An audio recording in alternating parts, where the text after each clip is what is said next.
हाय बच्चों, मैं आनंद आनंद श्रीवास्तव एक बार फिर से डाउट नेट के इस चैनल पे डीपीपी का सोल्यूशन लेके डीपीपी नंबर 23 और अब आपका हीट यूनिट स्टार्ट हुआ है। उसका पहला टॉपिक थर्मल फिजिक्स का थर्मल एक्सपेंशन, ठीक है ना। तो आज जब हम जितने भी क्वेश्चंस आपसे डिस्कस करेंगे आपके साथ, सब थर्मल एक्सपेंशन पे बेस्ड हैं, ठीक है ना। तो स्टार्ट करते हैं। बहुत बेसिक सिंपल 2-3 इसमें कॉन्सेप्ट होते हैं, उसी पे सारे क्वेश्चंस होते हैं, ठीक है बेटा। तो पहला क्वेश्चन देखो क्या है कि एक ब्रास रॉड है, एक लेड रॉड है, दोनों 80 सेंटीमीटर लंबे हैं। 0 डिग्री सी पे उनको क्लैम्प कर दिया गया और फिर कह रहा है कि उनका जो फ्री हैंड है बेटा, वो क्या कह रहा है, वो कंसाइड कर रहा है। तो आपको पता करना separation of the free end of the rods if the system is placed in steam bath. Steam bath मतलब 100 डिग्री सी। तो ऑब्वियसली बेटा ब्रास वाले की लेंथ बढ़ेगी अलग से, लेड वाले की अलग से लेंथ बढ़ेगी। दोनों का जो डिफरेंस होगा वही उनके बीच का क्या हो जाएगा, सेपरेशन। तो हम एक बार देखेंगे कि ये ब्रास वाले में कितना चेंज हुआ लेंथ का। तो चेंज इन लेंथ आपको पता है थर्मल एक्सपेंशन में क्या फॉर्मूला होता है, अल्फा एल डेल्टा टी। तो ये हमने ब्रास का लिख दिया, तो ये अल्फा बी ब्रास का हो जाएगा, ठीक है ना। लेंथ दोनों की क्या है, सेम, इसलिए सेम लिया। टेम्परेचर जी चेंज भी सेम है, इसलिए मैंने डेल्टा टी ले लिया। ऐसे ही चेंज अब हम लेड का मान लो लेते हैं, ठीक है ना। यहाँ मैं एल लिख दे रहा हूँ, ये हो जाएगा alpha of lead capital L into delta T. जिसका अल्फा ज़्यादा होगा उसका एक्सपेंशन ज़्यादा होगा, ठीक है ना। तो इसका है ये 18 नहीं है बेटा, ये 0 है। 18 इंटू 10⁻⁻6 ब्रास का है, लेड का है 28। ऑब्वियसली लेड वाले का ज़्यादा है। तो जो नेट एक्सपेंशन होगा बेटा, जो नेट एक्सपेंशन होगा डेल्टा एल, वो क्या हो जाएगा, हम जो हायर एक्सपेंशन वाला है लेड वाला, उसमें से छोटे वाले को क्या कर देंगे, सब्ट्रैक्ट कर देंगे, ठीक है ना। अब देखो इसमें एल डेल्टा टी क्या हो गया बेटा, common. L delta T common हो गया और अल्फा लेड में से क्या सब्ट्रैक्ट हो गया, अल्फा ब्रास। बस अब तो कैलकुलेशन है। एल 0.8, डेल्टा टी 100, 0 से 100, अल्फा 28, वहाँ पे कितना है 18, 28 में से 18 चला गया, कितना आ गया 10 इंटू क्या बेटा 10⁻⁻6, ये 3.8 इंटू 10⁻⁻3, यानी ये मीटर में है। mm में हम कह देंगे तो ये कितना हो जाएगा 0.8 mm। So B is the correct answer, ठीक है। आगे बढ़ते हैं अगले क्वेश्चन पे। सेकेंड क्वेश्चन ये रियल और एपरेंट एक्सपेंशन पे बेस्ड क्वेश्चन है।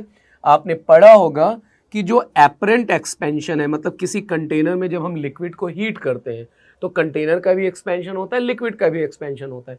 जो हम ऑब्जर्व करते हैं वो लिक्विड का एक्सपेंशन किसके रिस्पेक्ट में होता है, कंटेनर के रिस्पेक्ट में। उसी को हम बोलते हैं apparent expansion. So this is gamma real. Gamma real मतलब किसका बेटा, लिक्विड का, ये रियल है, minus gamma of vessel. Vessel मतलब जिस मेटल में आप हीट कर रहे हो, ये वेसल का गामा, ये लिक्विड रियल, और ये क्या है बेटा, एक्सपेंशन। अब आ जाओ अपने क्वेश्चन में। पहले कॉपर है, कॉपर का एपरेंट एक्सपेंशन कितना दिया हुआ है, C is equal to gamma L नहीं पता है, गामा ऑफ वेसल, वेसल मतलब कॉपर, और कॉपर का वॉल्यूम एक्सपेंशन देखो कितना दिया है, गामा C। ये हो गया इक्वेशन नंबर 1। दूसरा वाला सिल्वर है आई थिंक, यस दूसरा वाला क्या है बेटा, सिल्वर। सिल्वर हमने लिखा, इसका एपरेंट एक्सपेंशन कितना दिया हुआ है, S। इसका apparent expansion X, same liquid gamma L minus, अब ध्यान से देखना बेटा, हमसे लीनियर पूछा है, यहाँ पे गामा होगा तो हमने लिख दिया 3 ऑफ अल्फा, यही अल्फा हमें निकालना है। बस सब्ट्रैक्ट कर दो, आपका आंसर आ जाएगा। 1 - 2 करेंगे तो ये हो जाएगा C minus L, gamma L से गामा एल क्या हो जाएगा, कैंसल, ये हो जाएगा 3 अल्फा माइनस क्या बेटा, गामा C। बस अब सॉल्व कर लो, अल्फा की वैल्यू कितनी किसके इक्वल हो जाएगी, C plus gamma C minus S by 3। So C is the correct answer, ठीक है बेटा। आगे बढ़ते हैं थर्ड क्वेश्चन पे।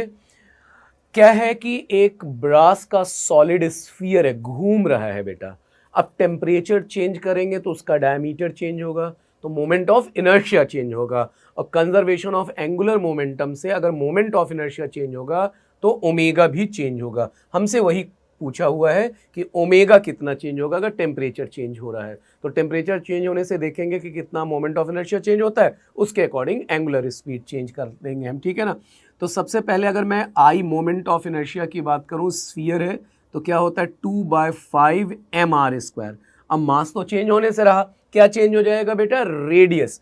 और आपको पता है कि अगर हम बाद के चेंज की बात करें तो चेंज ये किसके इक्वल हो जाएगा? Delta I, change in moment of inertia divided by original, fractional change in moment of inertia. यहाँ आर की पावर कितनी है बेटा? ये हो जाएगा 2 डेल्टा आर अपॉन आर। कितना हो गया? 2 डेल्टा आर अपॉन आर। और ये आपका हो गया क्या बेटा? Strain delta R upon R. इसको क्या फॉर्मूले से लिख सकते हो? Alpha delta T. सबको पता है linear expansion delta R is equal to R alpha delta T. तो आर से आर ये कैंसिल हो जाएगा। अब आते हैं हम कंजर्वेशन ऑफ एंगुलर मोमेंटम पे। L इज इक्वल टू क्या? I into omega. और कंजर्वेशन से ये क्या है बेटा? कांस्टेंट। यानी जितना fractional change moment of inertia में होगा उतना ही एंगुलर स्पीड में होगा। लेकिन अगर ये बढ़ेगा तो ये क्या होगा बेटा? घटेगा, क्योंकि दोनों का प्रोडक्ट क्या रहना है? कांस्टेंट। टेम्परेचर बढ़ाएंगे, रेडियस बढ़ेगा, रेडियस बढ़ेगा, मोमेंट ऑफ इनर्शिया बढ़ेगा, मोमेंट ऑफ इनर्शिया बढ़ेगा, एंगुलर स्पीड घटेगी। जितना मोमेंट ऑफ इनर्शिया परसेंटेज बढ़ेगा उतना ये घटेगा। अब हमारे पास ऑलरेडी ये पता है डेल्टा आई बाई आई, इसका मतलब delta omega upon omega minus के साथ कितना हो जाएगा? 2 अल्फा। अल्फा में क्वेश्चन में दिया है कितना? 2 इंटू 10 की पावर -5 डेल्टा टी बाय का मतलब चेंज 100। सॉल्व कर लो, ये हो जाएगा 4 इंटू 10 की पावर -3। यानी एंगुलर स्पीड में कितना चेंज हो गया? -0.004। तो पहले जितना था उसमें से इतना घटा देंगे, तो इतना घटा देंगे। पहले कितना था बेटा? Omega naught. ओमेगा नॉट में से घटा दो, कितना आ जाएगा? 0.996। कहां से आया समझ में आया बेटा? इतना चेंज हुआ, घट गया तो घटा दिया हमने। अगले क्वेश्चन में एब्सोल्यूट एक्सपेंशन लिक्विड का है 7 times of volume expansion of vessel. देखते जाना बेटा, लिक्विड का एक्सपेंशन 7 गुना है गामा ऑफ वेसल। अभी मैंने आपको फॉर्मूला बताया कि जो एपरेंट होता है बेटा, ये रियल या लिक्विड या एब्सोल्यूट माइनस क्या होता है? Gamma vessel. इसकी जगह लिख दो 7, तो 7 - 1 कितना हो जाएगा? 6 गामा वी। खत्म कहानी। हमसे इन दोनों का रेशियो पूछ रहा है। किसका किसका रेशियो पूछ रहा है? एब्सोल्यूट और एपरेंट। एब्सोल्यूट वाला देखो क्या है? 7 गामा वी। एपरेंट वाला कितना है? 6 gamma v. Absolute to apparent यानी gamma liquid upon gamma apparent. बस डिवाइड कर लो, गामा वी कैंसल। क्या आंसर आ गया बेटा? 7/6। प्लीज द आंसर देख ले, ठीक है ना? आगे बढ़े, अगले क्वेश्चन पे देखिए। ये एक टायर है, जैसे बेटा आपको पता है कि जो तांगा होता है वो लकड़ी का होता है, उसके ऊपर आयरन की हम क्या करते हैं? कवरिंग करते हैं। तो आयरन का एक हम व्हील लेते हैं, उसको हीट करते हैं, रिंग लेते हैं इनफैक्ट आयरन की, उसको हीट करते हैं, और जैसे उसका साइज उस वुडन व्हील से बराबर या थोड़ा सा ज़्यादा होता है उसके ऊपर हम उसको फिट कर देते हैं, ठीक है ना? थोड़ा सा लूज रहता है तो ठंडा पानी डाल के उसको हम इस तरह से बना देते हैं कि वो फिट हो जाए, स्नग्ड हो जाए उसके ऊपर, ठीक है ना? तो सेम उसी पे ये क्वेश्चन है। तो जो चेंज होगा, पहली चीज इसमें ध्यान रखना कि जिसको हम हीट करेंगे वो किसका होगा? आयरन। और ये रिंग है, लीनियर है, यहाँ कुछ नहीं है बेटा। यानी इसमें जो एक्सपेंशन होगा वो कौन सा एक्सपेंशन होगा? लीनियर। बस खत्म कहानी। तो लीनियर एक्सपेंशन, अब ये मान लो इसका रेडियस हम स्मॉल आर ले रहे हैं। अब ये इसको हमने हीट किया, हीट करके इसका रेडियस हो गया कैपिटल आर। तो अगर मैं कहूँ चेंज इन लेंथ, तो लेंथ मतलब क्या चेंज हो रहा है बेटा? Perimeter. 2 pi capital R minus small R. Heat करने के बाद ये स्मॉल आर वाला ये किस में बदल गया? मान लो कैपिटल आर में बदल गया, ठीक है ना? ये वाली चीज क्या हो गई बेटा? Capital R. 2 pi capital R minus small R. Original length ये हो गई 2 पाई स्मॉल आर कह लो, ठीक है ना? ये हो जाएगा ओरिजिनल लेंथ। बस हमें क्या करना है इसमें? हमें फाइंड आउट करना है टेम्परेचर चेंज। हमें पता है delta L is alpha L delta T. Delta L हमें चेंज दिया हुआ है, कितने का चेंज दिया हुआ है? जितना बेटा रेडियस या डायमीटर चेंज होगा उतनी ही उसकी पेरीमीटर चेंज होगी। तो कितना दिया हुआ है इसमें? डायमीटर कितना चेंज हुआ है बेटा? 6 mm, ठीक है ना? तो यहाँ डेल्टा एल की जगह हम अप्रॉक्सीमेटली क्या लिख सकते हैं? 6 mm। ध्यान रखना 6 इंटू 10 की पावर -3। अल्फा, ध्यान रखना ये वॉल्यूम एक्सपेंशन है, हमें यहाँ अल्फा चाहिए, 3 से डिवाइड कर दो तो 3.6 डिवाइडेड बाई 3 इंटू 10 की पावर -5। एल मतलब ओरिजिनल जो हमारे पास डायमीटर है वो कितना है बेटा 1 मीटर, और डायमीटर में ही चेंज हमने दिया है 6 mm, तो अप्रॉक्सीमेटली इसको हमने 1 ले लिया। डायमीटर दिया वुडन का, लेकिन फिट करना है तो ऑलमोस्ट वो क्या हो जाएगा सेम इंटू डेल्टा टी। बस अब क्या है सॉल्व करना रह गया। ये 18 आएगा, 18/36 मतलब 5 से रिलेटेड कोई आंसर आएगा, और एक ही आंसर है सी। सॉल्व करोगे तो 500 आ जाएगा। ठीक है बेटा, आगे बढ़ते हैं। ये देखो 2 इलास्टिक रॉड है, ज्वाइन किया हमने इसमें। ये इस फिगर ये 180 है, जहाँ से मैंने स्निप किया उस फिगर का नाम रहा होगा 180। ठीक है ना, तो उसको लेके आप टेंशन मत लेना। अब कंडीशन कह रहा है कि इसकी लेंथ में चेंज ना हो, तो क्या रिलेशन होगा? तो लेंथ में चेंज नहीं तभी होगा जब दोनों एक दूसरे पे इक्वल एंड अपोजिट फोर्स लगाएंगे, सो दैट फोर्स क्या हो जाए कैंसल। कौन सा फोर्स बेटा? Thermal force. और थर्मल फोर्स का अगर आपने फॉर्मूला पढ़ा हो तो ये पढ़ा होगा, थर्मल स्ट्रेस होता है वाई अल्फा डेल्टा टी, और थर्मल फोर्स क्या हो जाता है ए वाई अल्फा डेल्टा टी। तो दोनों फोर्स को इक्वल करेंगे तभी बेटा इसमें नेट चेंज नहीं होगा। तो यहाँ पे हमने लिखा A1 Y1 अल्फा 1, क्योंकि डेल्टा टी तो सेम, ये हो जाएगा A2 Y2 अल्फा 2। बस अब इसको देख लो कौन सा ऑप्शन मैच कर रहा है। A1 अपॉन A2 करोगे तो alpha 2 Y2 upon alpha 1 Y1, the answer आ जाएगा। ठीक है, आगे बढ़े बेटा। 7th क्वेश्चन, वायर की लेंथ L0 है, हीट दिया T, temperature gamma, volume expansion है Y, यंग्स मॉडुलस है। तो आपको पता करना है energy density in the stored. तो एनर्जी डेंसिटी का फॉर्मूला होता है, आपने पढ़ा है इलास्टिसिटी में, हाफ स्ट्रेस इनटू स्ट्रेन। क्या पढ़ा है? Half stress into strain. तो इसको हम ऐसे भी लिख सकते हैं, स्ट्रेस, यहाँ थर्मल स्ट्रेस की अगर हम बात करें तो वाई थर्मल स्ट्रेस क्या हो जाएगा बेटा? Thermal stress is Y alpha delta T, यही तो होता है वाई अल्फा डेल्टा टी। यहाँ लिख दिया अल्फा डेल्टा टी मतलब टेम्परेचर चेंज, कितना है बेटा टेम्परेचर चेंज? टी, ये लिख दिया। ठीक है ना, इनटू स्ट्रेन, स्ट्रेन क्या हो गया? Change in length upon original length. ठीक है ना, स्ट्रेस लिखा वाई अल्फा डेल्टा टी और ये स्ट्रेन लिख दिया चेंज इन। आगे बढ़े बेटा, 1/2 Y alpha T, change in length upon original length, ये थर्मल स्ट्रेन। थर्मल स्ट्रेन क्या हो जाता है? Alpha L delta T. तो एल से एल क्या हो जाएगा? कैंसल। यहाँ फिर से आ जाएगा अल्फा, और एल से एल कैंसल हो जाएगा, ये हो जाएगा alpha delta T. Delta T question में कितना दिया है? टी। आगे सॉल्व करते हैं, यानी यू हो जाएगा हाफ वाई, और यहाँ क्या आ गया बेटा? अल्फा स्क्वायर, और क्या आ गया? T square. अब हमें गामा के टर्म्स में आंसर देना है, तो हमें पता है कि अल्फा क्या हो जाता है? गामा बाई 3, रख दो। तो ये हो जाएगा 3 का स्क्वायर करोगे 9, 9 2 ज़ा 18, Y gamma square T square. देखो कौन सा आंसर है? D is the correct answer. ठीक है बेटा, देख लो, आगे बढ़ते हैं।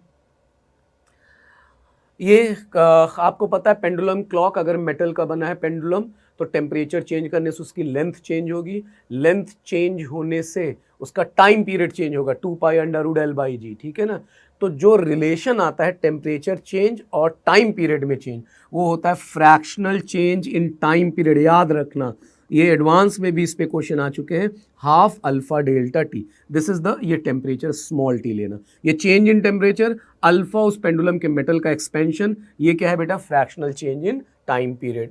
अब बस अपने क्वेश्चन पे आ जाओ। हमसे क्वेश्चन में fractional change half alpha, material का अल्फा, अच्छा अल्फा ही पूछा है, delta T change in temperature, 0 से कहाँ पे आ गया बेटा? 25, यानी चेंज कितना हो गया? 25। कितना टाइम पीरियड में चेंज हो रहा है? 12.5, और कितने टाइम में? एक दिन में 12.5 सेकेंड, तो एक दिन में कितने सेकेंड होते हैं? 86,400। डेल्टा टू कितना टाइम लूज या गेन करता है? 12.5 लूज किया, डेल्टा टी टाइम पीरियड एक दिन में सेकेंड में 86,400। बस अब इसको सॉल्व कर लो, ये देखो 225 से 25 क्या हो जाएगा? कैंसल, अल्फा की वैल्यू हो जाएगी 1/86,400। समझ में आया बेटा? देख लो एकदम सिंपल, कोई कैलकुलेशन भी नहीं थी। आगे बढ़ते हैं। 9th क्वेश्चन में एक क्यूबिकल ब्लॉक है, फ्लोट कर रहा है और कह रहा है कि उसका टेम्परेचर हमने बढ़ाया तो देखा कि क्यूब का जो पोर्शन है, सबमर्ज पोर्शन, वो चेंज नहीं होता है। आपको अल्फा और गामा के बीच में क्या पता करना है, रिलेशन। एक बार आपको देख के लगता है कि गामा इज इक्वल टू क्या हो गया, 3 अल्फा, लेकिन क्वेश्चन को आपको ध्यान से पढ़ना है कि जब आप किसी कंटेनर में, इस कंटेनर में ये जो लिक्विड है उसमें ये ब्लॉक ऐसे फ्लोट कर रहा है, तो जब आप हीट करोगे बेटा तो कह रहा है कि ये जो इसका सबमर्ज पोर्शन है ये क्यूब का चेंज नहीं हो रहा है, तो हमें गामा और अल्फा के बीच में रिलेशन चाहिए। तो आप सबको, ज़्यादातर बच्चों को लग रहा होगा कि gamma is equal to 3 alpha, क्योंकि कोई चेंज नहीं, लेकिन यहाँ पे देखो क्या फंडा है। यहाँ पे फंडा ये है बेटा कि सबमर्ज पोर्शन चेंज नहीं हो रहा है, ये वाली चीज चेंज नहीं हो रही, ये वाला सबमर्ज पोर्शन कांस्टेंट है। इसका मतलब नीचे का चेंज हो रहा है सर, जो उसका क्रॉस सेक्शन है स्क्वायर वाला, वो चेंज हो रहा है। तो गामा बेसिकली होता है अल्फा 1, एक डायरेक्शन का एक्सपेंशन लीनियर, दूसरे डायरेक्शन का तीसरा, ये जनरल होता है। जब वही बॉडी यूनिफॉर्म होती है, सिमेट्रिक होती है, आइसोट्रोपिक होती है, तीनों वैल्यू सेम हो जाते हैं। अब एक साइड का एक्सपेंशन हो ही नहीं रहा है बेटा, ये वाला एक्सपेंशन हो नहीं रहा है, ये कह रहा है फिक्स है, यानी सिर्फ दो साइड में एक्सपेंशन होगा, दोनों सेम है, तो यहाँ पे गामा की वैल्यू क्या हो जाएगी, 2 अल्फा। तो गामा क्या हो गया, 2 अल्फा। एक साइड क्या हो गई, रिस्ट्रिक्ट हो गई, क्योंकि क्वेश्चन में कह रहा है सबमर्ज पोर्शन चेंज नहीं हो रहा है। ठीक है बेटा, ओके। रॉड है, लेंथ एल और लीनियर एक्सपेंशन ए, फ्रीली फ्लोर, ऐसे रखा हुआ है फ्लोर पे, ऐसे एक रॉड रखी हुई है, उसकी लेंथ एल है, उसको हीट किया तो उसकी जो टेम्परेचर कितना चेंज हुआ, बी। हमसे कह रहा है लॉन्गिट्यूडनल स्ट्रेन। अब स्ट्रेन या स्ट्रेस वर्ड तब आता है जब कोई क्या करे बेटा, अपोज। कहते हैं ना स्ट्रेस है बहुत काम का, तो अपोज स्ट्रेस हम तब लेते हैं, पढ़ाई का स्ट्रेस, काम का स्ट्रेस, जब हम कहीं से हमारे अंदर उसके उस चीज़ के लिए रेजिस्टेंस होता है, तभी स्ट्रेस। अब आप आज़ाद हो, एकदम फ्री हो, कोई टेंशन नहीं ले रहे हो, तो स्ट्रेस आएगा नहीं, ठीक है ना। और वही करना भी चाहिए, एकदम फ्री होके पढ़ना चाहिए। मैं फ्री होके पढ़ा रहा हूँ, बिना स्ट्रेस के, आप बिना स्ट्रेस के पढ़ो। तो ऐसे ये भी है, फ्री है, देखो फ्री एक्सपैंड है, एकदम आज़ाद है, बाहें उसके खुली हुई हैं, तो जब आप टेम्परेचर दोगे तो किसी तरह का स्ट्रेन नहीं होगा। तो आंसर क्या हो जाएगा, A, no strain at all, because it is freely placed on floor. Okay, next question.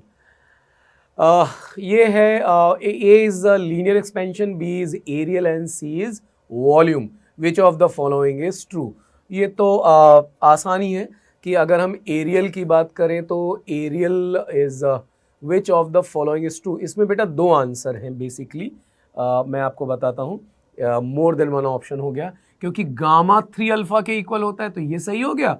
और जो बीटा होता है, अल्फा बीटा गामा, तो जो बीटा होता है वो ट्वाइस ऑफ ए, तो ए और बी दो आंसर हो गए बेटा, ठीक है ना। A and B both answer, because C is volumetric, gamma, A is linear expansion, alpha, B is superficial, तो ए एंड बी, ठीक है, इसमें ए भी होगा, ठीक है, ध्यान रखना। ओके, आगे बढ़ते हैं बेटा।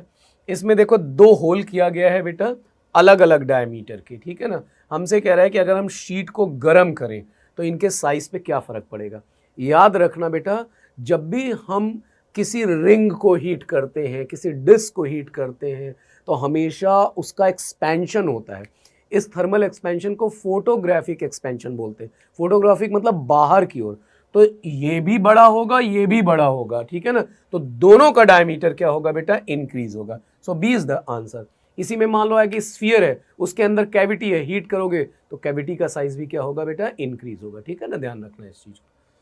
नेक्स्ट क्वेश्चन, लीनियर एक डायरेक्शन में अल्फा 1, बाकी दोनों डायरेक्शन में क्या दिया हुआ, अल्फा 2। अभी मैंने आपको बताया कि जो गामा है वो है alpha 1 plus alpha 2 plus alpha 3। ये मान लो एक्स डायरेक्शन, ये वाई डायरेक्शन, ये जेड डायरेक्शन, इन दोनों डायरेक्शन का कह रहा है सेम, मतलब अल्फा 2 ये मिल जाएगा, तो ये कितना हो जाएगा, 2 अल्फा 2, ये भी अल्फा 2, और दूसरा वाला क्या है बेटा, अल्फा 1, यानी गामा की वैल्यू क्या हो जाएगी, अल्फा 1 प्लस 2 अल्फा 2, यानी कौन सा आंसर हो जाएगा, सी, ठीक है। बस ये था थर्मल एक्सपेंशन से रिलेटेड 14 क्वेश्चंस का बेटा एक्सप्लेनेशन, जो मैंने एक्सप्लेन किया बहुत बेसिक था। अब हम अगले जो भी आपकी क्लास होगी उसके अकॉर्डिंग फिर से अगले DPP 24 को सॉल्व करने के लिए फिर से मैं आपके सामने आऊँगा, और हम उस क्वेश्चन को डिस्कस करेंगे। तब तक आप खूब पढ़ाई करते रहो, खुश रहो। ओके बेटा, God bless you, bye bye.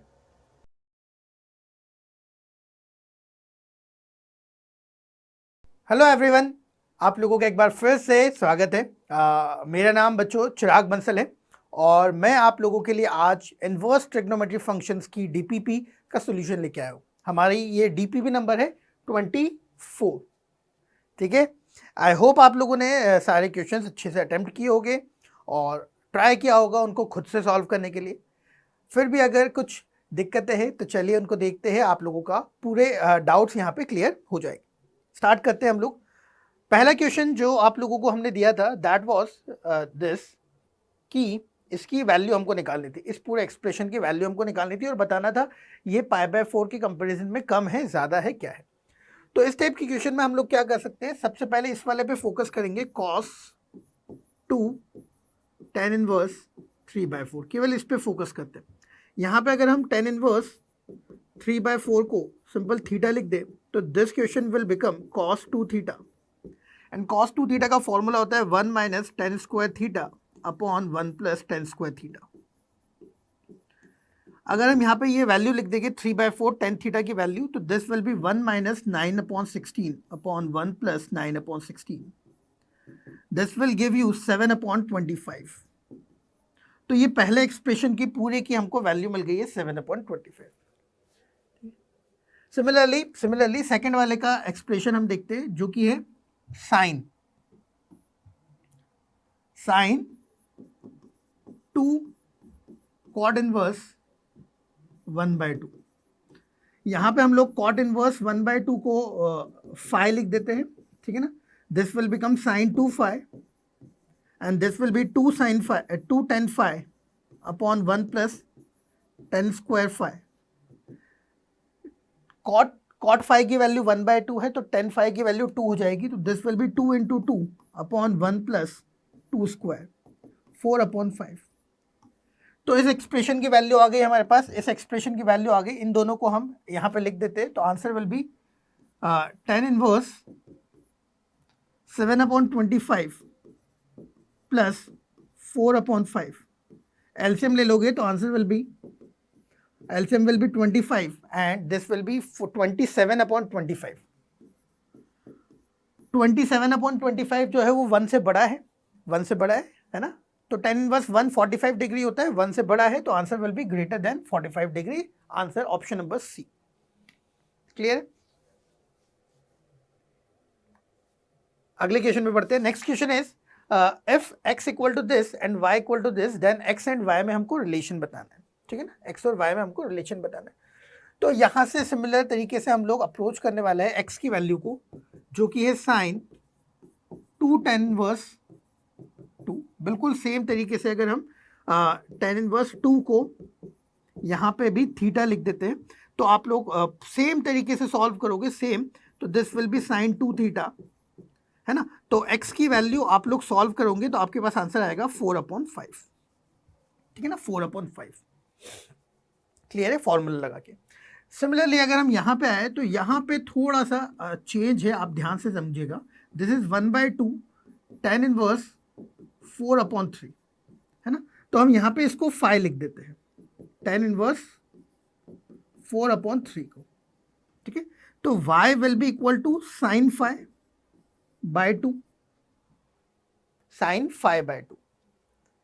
अब इसमें एक इंपॉर्टेंट हमको जो ध्यान रखना है वो ये ध्यान रखना है कि अगर tan फाइ की वैल्यू पता है तो हाफ एंगल में हम लोग कैसे जाएंगे। तो हाफ एंगल में जाने का सबसे अच्छा तरीका होता है tan 5/2 इज इक्वल टू होता है 1 minus cos phi upon 1 plus cos phi, ठीक है। 1 minus cos phi upon 1 plus cos phi. tan phi की वैल्यू है 4/5, तो cos फाइ की वैल्यू आप लोग समझ सकते हो। cos phi will be equal to 3/5, है ना। यहां से tan फाइ 4/5 है तो cos phi will be 3/5। Similarly अगर हम इसको सॉल्व कर लेंगे तो what we will get is 2/8, मतलब 1/4, मतलब 1/2। तो tan 5/2 की वैल्यू आ गई हमारे पास 1/2। अगर tan 5/2 1/2 है तो here we will get sine 5/2 which will be equal to 1/√5। तो y की वैल्यू 1/√5, x की वैल्यू 4/5। आप ऑप्शंस में चेक करेंगे कौन सा सही है, तो आंसर ऑप्शन नंबर बी बिल्कुल सही आएगा। ठीक है, तो इस क्वेश्चन का आंसर हुआ ऑप्शन नंबर बी। एक बात आप लोगों को जो यहाँ ध्यान रखनी इंपॉर्टेंट, कि यहाँ पे 5/2 आया था, है ना, तो एंगल से हाफ एंगल में जाने का तरीका सबसे अच्छा होता है ये वाला formula, tan 5/2 equal to √1 - cos 5/1 + cos 5। Clear है? चलिए अगले क्वेश्चन पे पढ़ते हैं। Next question is, there are 3 angles alpha equal to this, beta equal to this and gamma equal to this, and we have to find alpha beta and gamma में क्या relation होगा। तो अल्फा एंगल पे सबसे पहले आते हैं हम लोग, तो 2 tan इनवर्स √2 - 1। आप लोगों को ये पता होना चाहिए 15 डिग्री होता है ये, है ना, 15 डिग्री होता है, तो 2 × 15 डिग्री विल बी 30 डिग्री। तो अल्फा की वैल्यू आ गई π/6 डायरेक्टली। बीटा की वैल्यू के ऊपर जाते हैं, तो beta will be equal to 3 × sine inverse 1/√5, तो 1/√2, तो π/4 माइनस π/6। ठीक है ना, माइनस π/6। तो यहाँ पे अपने पास जो आंसर आएगा वो 135 डिग्री, ये हो गया 135 - 30, तो 105 डिग्री अप्रॉक्सीमेटली, है ना, 105 डिग्री आंसर आएगा, है ना। वो जो भी पाई के टर्म्स में होगा अपन देख लेंगे, अभी उसको 105 डिग्री लिख देते हैं। अगर आप लोग देखना चाहो तो दिस विल बी 7 × π/12, है ना, 7 टाइम्स 15 डिग्री × 7 विल बी 105। और अगर हम गामा की बात करें तो ये हमको पता नहीं है, वैसे तो ये हमको वैसे तो पता नहीं है, लेकिन हम लोग ये बोल सकते हैं कि गामा जो हैगा वो डेफिनेटली 1 से, है ना, 1 से छोटा होगा, कॉस इनवर्स 1 से, और कॉस इनवर्स 1/2 से जो है ये छोटा होगा। आप इसे समझिए, ग्राफ से समझाते हैं हम इसको। ये होता है अपना कॉस इनवर्स का ग्राफ, ठीक है ना। कॉस इनवर्स में यहाँ पे आएगा अपने पास कहीं ना कहीं 1/2, 1/2 पे अपना जो आंसर आएगा वो आएगा 60 डिग्री, राइट। 1/2 पे आंसर आएगा अपना 30 डिग्री, π/6 30 डिग्री, है ना। अब 1/3 जो है वो इससे पहले आ जाएगा, 1/3 इससे पहले आ जाएगा, है ना, 1/3 इससे पहले आ जाएगा। तो 1/3 का आंसर π/6 से बड़ा होगा, ये अपने को समझ में आ गया। और ज़्यादा से ज़्यादा यहाँ पे होता है π/2। तो कॉस इनवर्स 1/3 की वैल्यू कहीं ना कहीं हम बोल सकते हैं π/6 से लेके π/2 के बीच में होगी, ऐसा। 1/3 1/2 से छोटा होगा, 1/2 पे आंसर 30 डिग्री आता है, सॉरी 1/2 पे आंसर जो है वो 60 डिग्री आता है, सॉरी 60 डिग्री आता है ना, 60 डिग्री। तो 60 डिग्री से ये 90 डिग्री के बीच में होगा। तो इस हिसाब से हम देखें तो ये सबसे छोटा एंगल हो गया, ये उससे बड़ा एंगल है, और ये सबसे बड़ा एंगल है। आंसर आ जाएगा अपना ऑप्शन नंबर बी, बिल्कुल करेक्ट, ठीक है ना। Alpha will be smallest, beta will be the biggest, and gamma will be in middle. चलिए, तो इस हिसाब से अपना ये क्वेश्चन भी यहाँ पे सॉल्व होता है। अगले क्वेश्चन की तरफ बढ़ते हैं। Next question is question number 4। f(x) एक फंक्शन दे रखा है a + b cos inverse x, b जो है वो पॉजिटिव है। If domain and range of this function is same, then b - a is equal to. इस फंक्शन का डोमेन और इस फंक्शन की रेंज दोनों सेम है, तो हमको b - a की वैल्यू बतानी। तो सबसे पहले तो मैं इस फंक्शन का डोमेन देखता हूँ। इस फंक्शन का डोमेन हो जाएगा मेरे लिए -1 से 1 कॉस इनवर्स के हिसाब से, और इस फंक्शन की रेंज देखता हूँ। तो इस फंक्शन की रेंज हो जाएगी मेरे पास a + 0 से लेके a + b पाई, है ना। कॉस इनवर्स कहाँ से कहाँ तक होता है, 0 से पाई होता है। इन दोनों को इक्वल कर देंगे तो -1 = a, 1 = a + b pi. a की वैल्यू तो आ चुकी है, b की वैल्यू हो जाएगी आपके पास 2/π। आपको क्वेश्चन में बोला है दोनों को माइनस करना है, दोनों को माइनस करने पे आपका जो आंसर आएगा वो आएगा ऑप्शन नंबर बी, बिल्कुल करेक्ट। दोनों की रेंज और डोमेन बराबर कर दिए, a और b की वैल्यू आ गई, और b - a will be this, ठीक है। चलिए बहुत बढ़िया, अगले क्वेश्चन पे बढ़ते हैं। Next question is range of this function sine inverse x plus tan inverse x plus sec inverse x. इस फंक्शन में बहुत इंपॉर्टेंट बात जो अपने को ध्यान रखनी है वो ये है कि साइन इनवर्स एक्स का डोमेन होता है -1 से 1। डोमेन की बात करें अगर हम, इसका डोमेन तो होता है चलो R, लेकिन इसका डोमेन जो होता है वो होता है -∞ से -1 और 1 से इन्फिनिटी। तो इस क्वेश्चन को ओवरऑल अगर आप डोमेन देखोगे तो इस क्वेश्चन का डोमेन केवल दो वैल्यूज है x की, -1 और 1, -1 और 1, ठीक है ना। ये इंपॉर्टेंट बात है, इस फंक्शन का डोमेन केवल -1 और 1 है। तो इस हिसाब से इस फंक्शन की रेंज हो जाएगी f of -1 and f of 1। अगर मैं ब्रैकेट में लिख दूं तो इस टाइप से,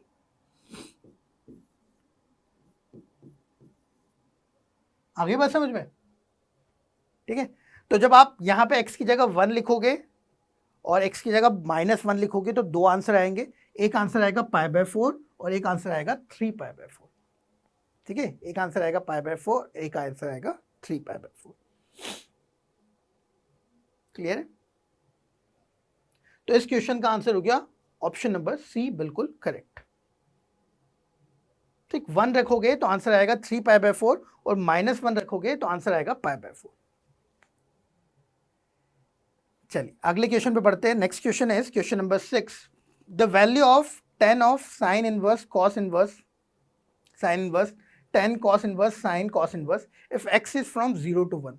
अगर x की वैल्यू 0 से 1 है तो इस पूरे एक्सप्रेशन की वैल्यू बतानी। देखो सबसे पहले इधर देखो ध्यान से, इधर साइन इनवर्स है, इधर cos इनवर्स है ना। तो इसको मैं ऐसा का ऐसा ही रहने देता हूं, इसको मैं एज इट इज रहने देता हूं।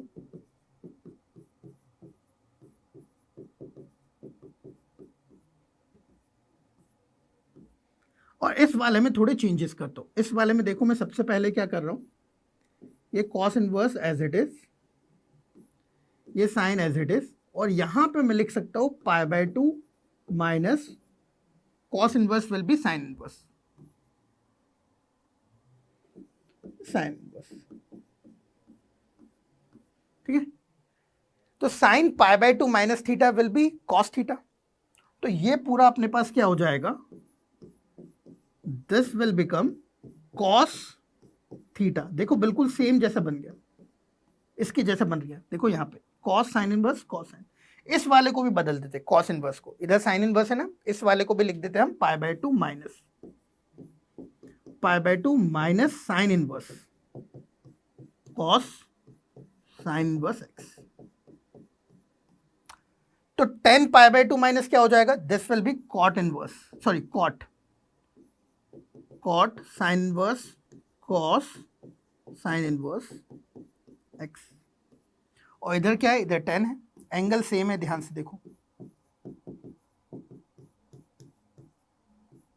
एंगल सेम है, आप बिल्कुल ध्यान से देखिए।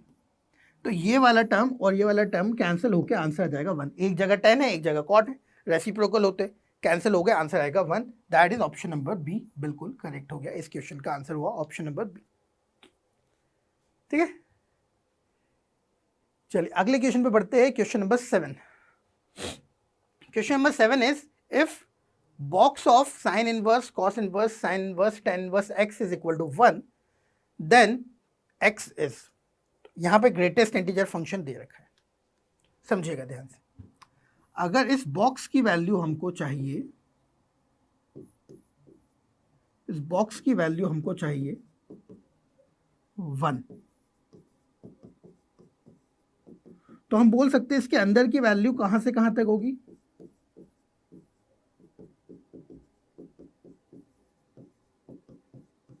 इसके अंदर की वैल्यू 1 से लेके 2 तक होगी, ठीक है, 1 से लेके 2 तक।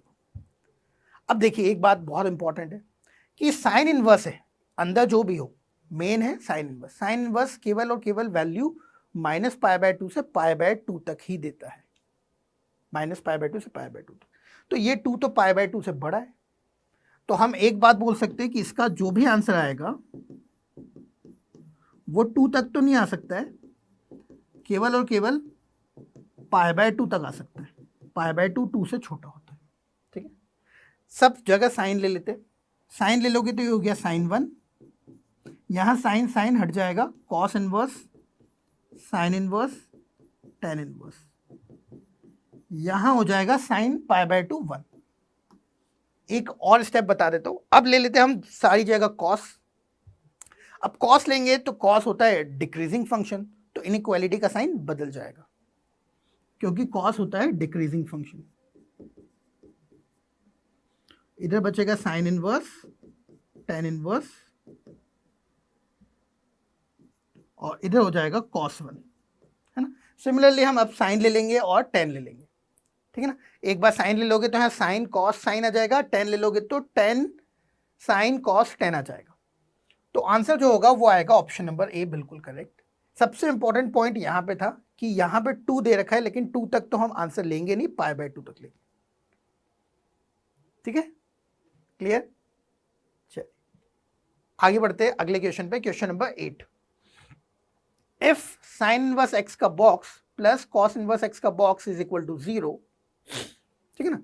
x is non negative real number, मतलब x क्या है, पॉजिटिव नंबर है, पॉजिटिव नंबर है। Then the complete set of values of x, इसको सेटिस्फाई करने वाली x की सभी वैल्यूज का सेट। इसको हम ग्राफिकल मेथड से अप्रोच करेंगे। एक बात का ध्यान रखना कि हमको जो भी वैल्यू चाहिए वो पॉजिटिव चाहिए, ठीक है। सबसे पहले मैं साइन इनवर्स एक्स का ग्राफ बनाता हूँ, तो साइन इनवर्स एक्स का ग्राफ कुछ इस टाइप से बनेगा, लेकिन मुझे केवल और केवल पॉजिटिव में इंटरेस्टेड है, तो ये नेगेटिव वाला तो भूल जाओ। अच्छा, उसके बाद ये हो गया 0, ये हो गया 1, ये हो गया आपके पास π/2, ठीक है। π/2 के बीच में कहीं ना कहीं 1 आएगा। 1 कब आएगा, जब आप x की वैल्यू sin 1 लिखोगे, ठीक है। तो sin 1 लिखोगे तब आंसर 1 आएगा, साइन इनवर्स sin 1। ये किसका ग्राफ है, y equal to sine inverse x। x की जगह आप sin 1 लिखोगे तो आंसर 1 आ जाएगा। तो अब मुझे चाहिए बॉक्स ऑफ साइन इनवर्स 1 का ग्राफ, साइन इनवर्स x का ग्राफ। तो मैं ऐसा बोल सकता हूं, इसका ग्राफ 0 से लेके साइन 1 तक तो 0 ही होगा,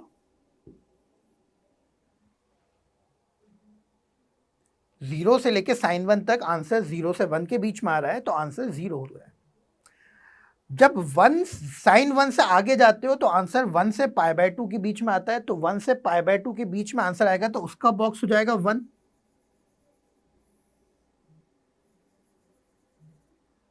तो ये हमने ग्राफ किसका बनाया है, ये हमने बनाया है साइन इनवर्स एक्स का ग्राफ।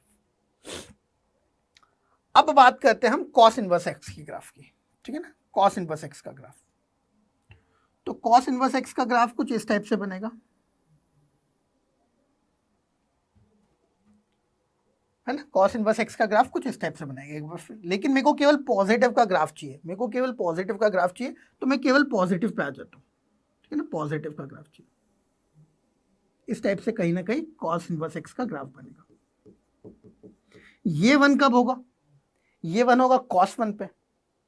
अब हमको ये समझना है कि cos 1 बड़ा है कि sin 1 बड़ा है, कौन बड़ा है। cos 1 मतलब अप्रोक्सीमेटली cos 57 डिग्री, sin 1 मतलब sin 57 डिग्री। हमको पता है 45 डिग्री के बाद sin बड़ा हो जाता है और cos छोटा हो जाता है 45 डिग्री के बाद। इसका मतलब cos 1 पहले आएगा, यहां आएगा cos 1, इसमें 1 वैल्यू यहां आएगी। आई बात समझ में। तो ये जो ग्राफ होगा, ये ग्राफ कुछ ऐसा हो जाएगा कि 0 से cos 1 तक तो ये 1 रहेगा, 0 से cos 1 तक ये 1 रहेगा। एक मिनट,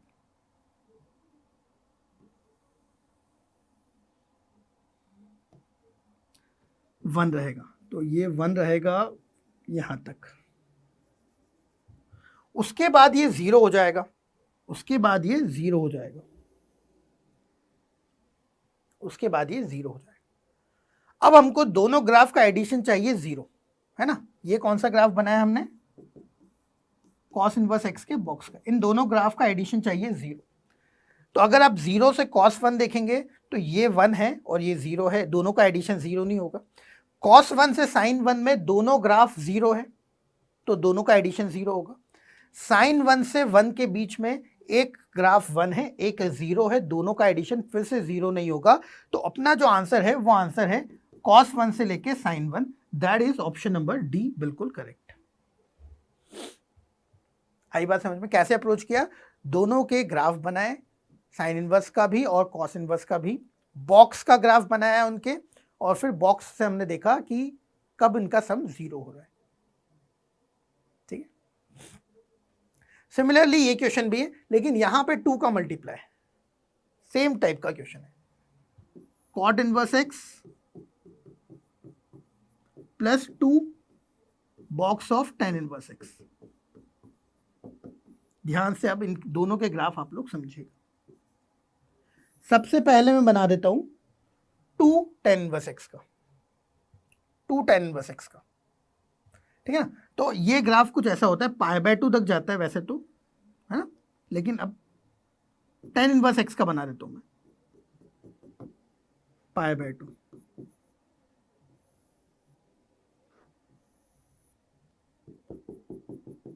माइनस π/2। वैसे मुझे नेगेटिव वाला बनाने की जरूरत नहीं है, क्योंकि अगर आप ऑप्शन देखोगे तो ऑप्शन सारे पॉजिटिव वाले आंसर्स हैं।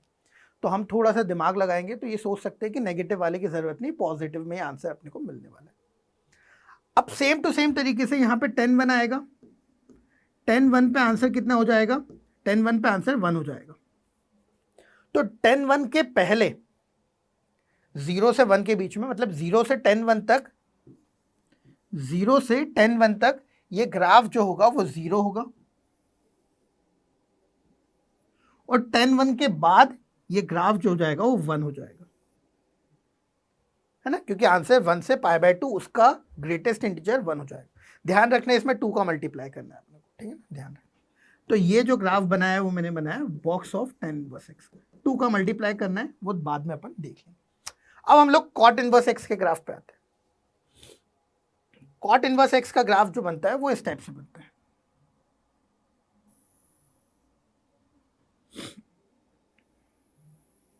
इस टाइप से ये 1 कब होगा, ये 1 होगा कॉट 1 पे। कॉट 1 कहां आएगा, यहां आएगा tan 1 के पहले। वही वाली कहानी, 57 डिग्री, है ना, 57 डिग्री के बाद 45 डिग्री के बाद 10 ज्यादा हो जाता है, तो यहां पे 57 डिग्री वाली बात है, 1 मतलब 57 डिग्री, तो कॉट छोटा होगा, 10 बड़ा होगा 57 डिग्री पे। अब इसका ग्राफ बनाते हैं ग्रीन कलर से या ब्लू कलर से बना देते हैं, है ना। तो इधर जो भी बने उसका मतलब नहीं मेरे को इधर, क्योंकि यहाँ पे नेगेटिव का कोई भी ऑप्शन नहीं, अदरवाइज क्वेश्चन थोड़ा लेंदी हो जाएगा, है ना, समझने हमको केवल पॉजिटिव वाला समझ। सर कॉट 1 तक ग्राफ जो होगा 1 होगा, इधर से कहीं से आएगा और यहां तक 1 होगा, यहां तक ग्राफ 1 होगा। फिर कॉट 1 के बाद ग्राफ 1 से छोटा होगा तो उसका ग्रेटेस्ट इंटीजर 0 हो जाएगा, उसका ग्रेटेस्ट इंटीजर क्या हो जाएगा, 0 हो जाएगा।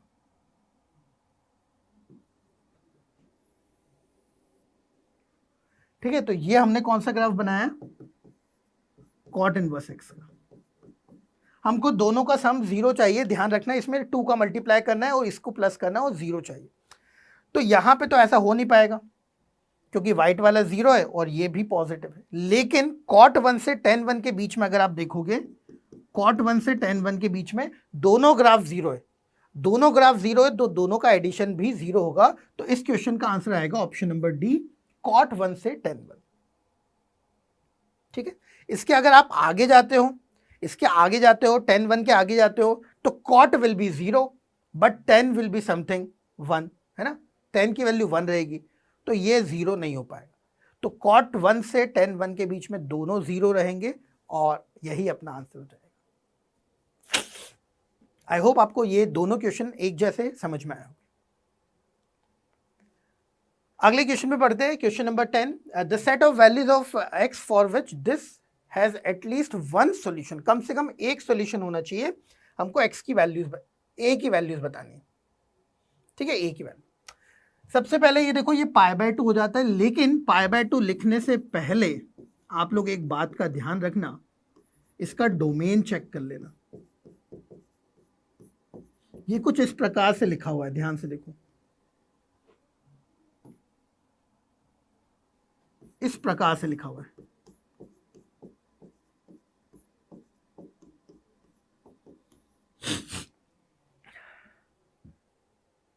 ध्यान से देखो, ये वैल्यू हमेशा 1 से बड़ी है, ये वैल्यू हमेशा 1 से बड़ी।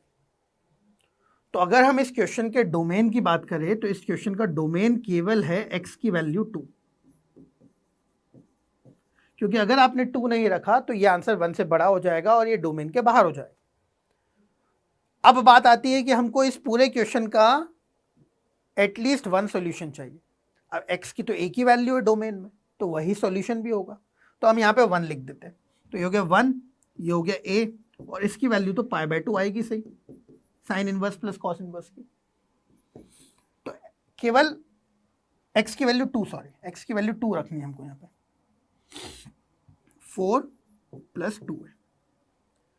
तो यहाँ से a की केवल एक वैल्यू हमको मिलती है जो π/2 - 4/2 करने पे आएगी, ठीक है। तो ये पूरा क्वेश्चन बेसिकली डोमेन का क्वेश्चन था कि आप इस बात को समझो कि डोमेन केवल एक ही वैल्यू है, और अगर आपको इस इक्वेशन का सॉल्यूशन चाहिए तो वही सॉल्यूशन भी होगा, और उसी को सॉल्यूशन मान के a की वैल्यू हमने निकाल दी। अगर आप देखोगे तो इस क्वेश्चन में आंसर अपने पास ऑप्शन नंबर डी आएगा, ठीक है। बहुत से लोग क्या गलती कर सकते हैं इस क्वेश्चन में, सिंपल ऐसा कर सकते हैं, बोल सकते हैं ये π/2 है, और अगर ये क्वाड्रेटिक है, इसका सॉल्यूशन चाहिए तो d > 0 कर सकते हैं, लेकिन ये गलत है, ये गलत है। क्लियर है, ध्यान रखेंगे इस बात को। चलिए बहुत बढ़िया, आगे बढ़ते हैं अगले क्वेश्चन पे। Next question is question number 11, sign inverse sign 5 is greater than x² - 4x। Sign inverse sign 5 की वैल्यू हम लोग निकाल सकते हैं। ये हमारा साइन इनवर्स साइन x का ग्राफ होता है, साइन इनवर्स साइन x का ग्राफ,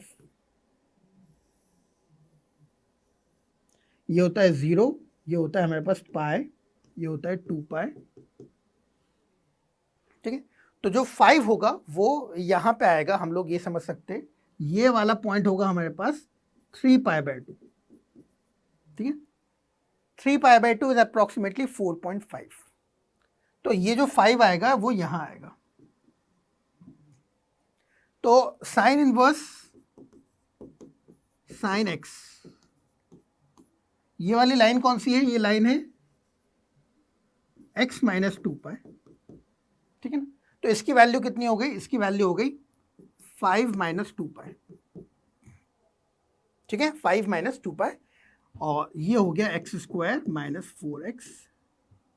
दोनों साइड 4 का एडिशन कर देते हैं, तो यहाँ हो गया 9 - 2π, यहाँ हो गया x² - 4x + 4, ये परफेक्ट स्क्वायर बन जाएगा। तो 9 - 2π लेस देन x - 2 का स्क्वायर, स्क्वायर रूट ले लेंगे, मॉड लगा देंगे, आंसर आ जाएगा ऑप्शन नंबर ए, बिल्कुल करेक्ट, ठीक है ना। स्क्वायर रूट ले लेंगे तो मॉड लगा देंगे और आंसर आएगा ऑप्शन नंबर ए। तो आपको बेसिकली इस ग्राफ का आइडिया होना चाहिए। चलिए अगले क्वेश्चन पे बढ़ते हैं। नेक्स्ट क्वेश्चन इज बिल्कुल उसी टाइप का क्वेश्चन है जहां पे ग्राफ का आइडिया होना चाहिए। Which one of the following quantities negative, हमको बताना है कौन सी क्वांटिटी नेगेटिव है। अच्छा, इसमें कुछ दिमाग अपन ये भी लगा सकते हैं कि इसका जो भी आंसर होगा वो -π/2 से लेके π/2 के बीच में होगा, क्योंकि tan इनवर्स है ना, tan इनवर्स का डोमेन -π/2 से π/2 होता है। अगर आंसर -π/2 से π/2 होगा तो ये cos लिखा हुआ है बाहर, तो इसका आंसर तो पॉजिटिव ही आना है। -π/2 से π/2 cos पॉजिटिव ही आना है, तो इसको तो छोड़ दो। सेम टू सेम इधर देखो, इसका आंसर 0 से π होगा, क्योंकि बाहर cot इनवर्स है, cot इनवर्स का आंसर 0 से π आता है। अगर ये 0 से π होगा तो साइन के अंदर अगर आप 0 to π कुछ भी लोगे तो आंसर पॉजिटिव ही आएगा, तो ये भी छोड़ दो। जब तीसरे वाले पे आएंगे तो ये -π/2 से π/2 है। अब -π/2 से π/2 है तो 10 उसमें नेगेटिव भी हो सकता है, पॉजिटिव भी हो सकता है, ये हमको देखना पड़ेगा। इसके लिए इसके ग्राफ को बना देते हैं और इसकी वैल्यू निकाल लेते हैं। इसका ग्राफ कुछ इस प्रकार से होता है, ये होता है π, ये होता है 2π, ये लाइन हो जाएगी आपके पास 2π - x, तो इसकी वैल्यू हो जाएगी 10 of 2 pi minus 5, 2 pi minus 5, ठीक है। अब 2 पाई माइनस 5 कितना है ये समझना पड़ेगा आपने। ये फर्स्ट क्वाड्रेंट में आ रहा है कि सेकंड क्वाड्रेंट में आ रहा है? तो देखिए ध्यान से, 2 पाई इज अप्रोक्सीमेटली 3.14 इंटू 2, तो 3.28, तो 6.28 माइनस 5, तो 1.28, 1.28 जो होता है वो फर्स्ट क्वाड्रेंट में आता है। 1.28 जो होता है फर्स्ट, 90 डिग्री कितना होता है? पाई बाय 2, 1.7 है ना, 1.7, ठीक है ना। तो उस हिसाब से ये फर्स्ट क्वाड्रेंट में आएगा, ये पॉजिटिव आएगा। अब एक ही बचा है और ये होगा आंसर, क्योंकि ये अपने पास जो है sign inverse sign 4, sign inverse sign 4 कुछ इस टाइप से आएगा। देखिए ध्यान से, ये हो गया पाई, तो ये इस लाइन पे आएगा, तो इसका आंसर क्या होगा? इसका आंसर होगा, ये हो गया हमारे पास 3 पाई बाय 2, सॉरी ये हो गया पाई हमारे पास,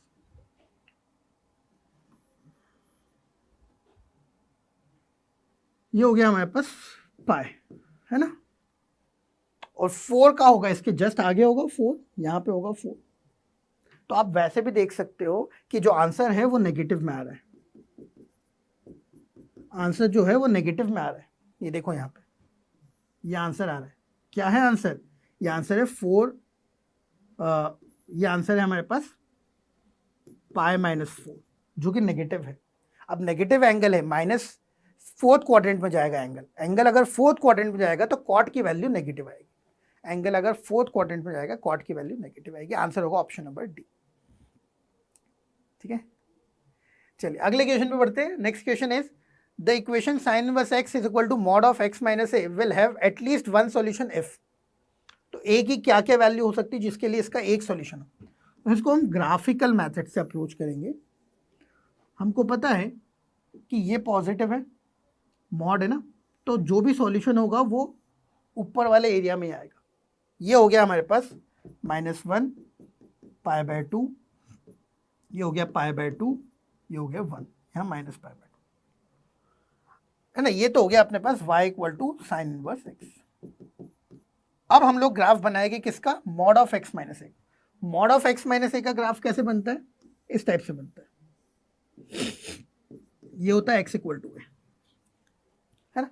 अब आप खुद सोचो, यहां पे अगर अपन ने ग्राफ बनाया तो आ जाएगा आंसर, बिल्कुल आ जाएगा। यहाँ पे ग्राफ बनाया आंसर आ जाएगा, यहाँ पे ग्राफ बनाया आंसर आ जाएगा।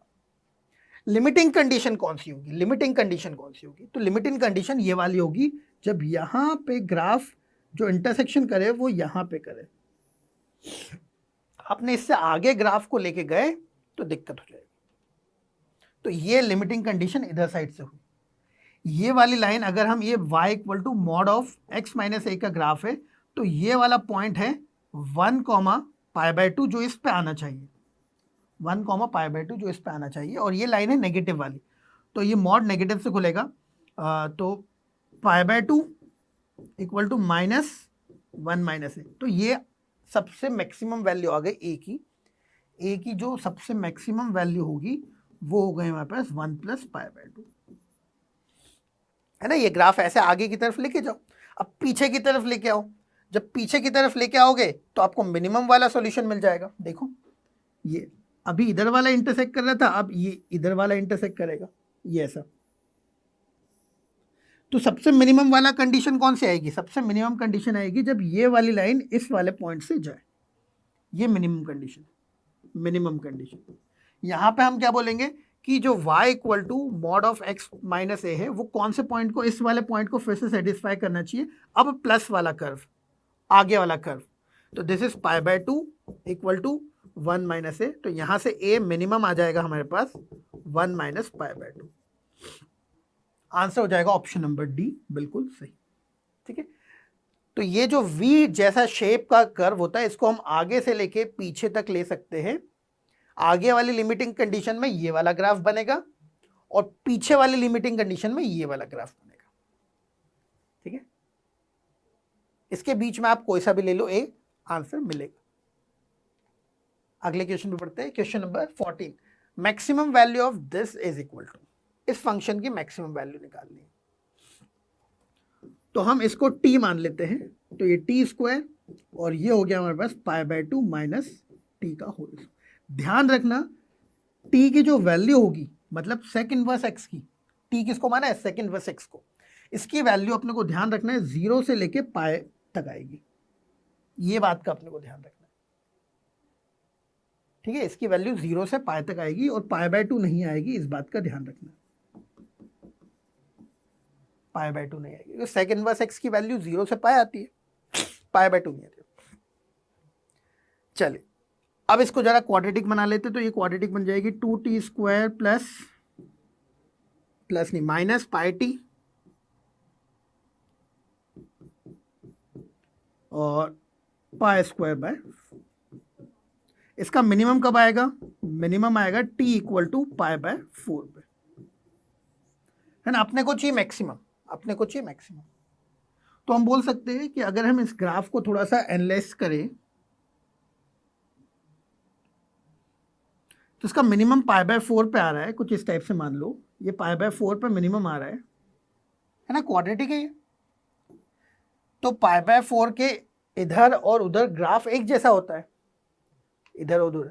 तो अगर आप इधर आओगे 0 तक और उधर जाओगे पाई तक, तो pi is far away and 0 is quite nearer. तो जितना आगे जाओगे उतना आंसर बड़ा आएगा, या हम बोल सकते हैं मैक्सिमम वैल्यू पाई पे आएगी या 0 पे आएगी। लेकिन हम ये भी बोल सकते हैं कि मैक्सिमम वैल्यू पाई पे ही आएगी। क्यों? क्योंकि उधर बढ़ने का मौका ज़्यादा मिल रहा है एज कम्पेयर टू पीछे। पीछे क्यों? जो आंसर 0 पे आएगा वही आंसर π/2 पे आएगा। सोचिए, इधर से इधर 45 और उधर से उधर 45, ज़्यादा आंसर आएगा पाई पे। तो इस क्वेश्चन का आंसर हो जाएगा f ऑफ पाई।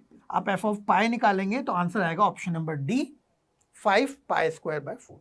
यहाँ पे पाई लिख दीजिएगा, यहाँ पे पाई लिख दीजिएगा, आंसर आ जाएगा। ठीक है। Next question number 15, product of the solution of the equation this and this equal to 2π/3 is. इस इक्वेशन के हमको सॉल्यूशंस बताने। तो इस इक्वेशन में हमको सबसे पहले तो इसको tan इनवर्स में कन्वर्ट करना पड़ेगा। अब इसको tan इनवर्स में कन्वर्ट करने की दो चीज़ें हैं अपने को जो ध्यान रखनी है कि cot इनवर्स tan इनवर्स में कन्वर्ट कैसे होगा। इसमें दो केस बनेंगे।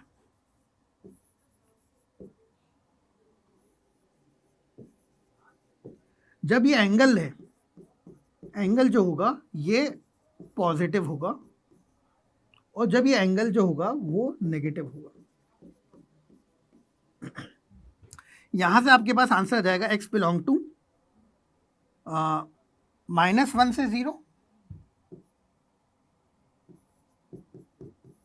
एंड 1 से इंफिनिटी। यहां पे आंसर आएगा x बिलोंग टू -∞ से -1 यूनियन 0 से 1। ठीक है। अब जब ये आप पॉजिटिव लोगे, ये पूरा एंगल पॉजिटिव लोगे, तो सिंपल आप उसको tan इनवर्स में कन्वर्ट कर सकते हो। तो tan इनवर्स में कन्वर्ट हो जाएगा सिंपल।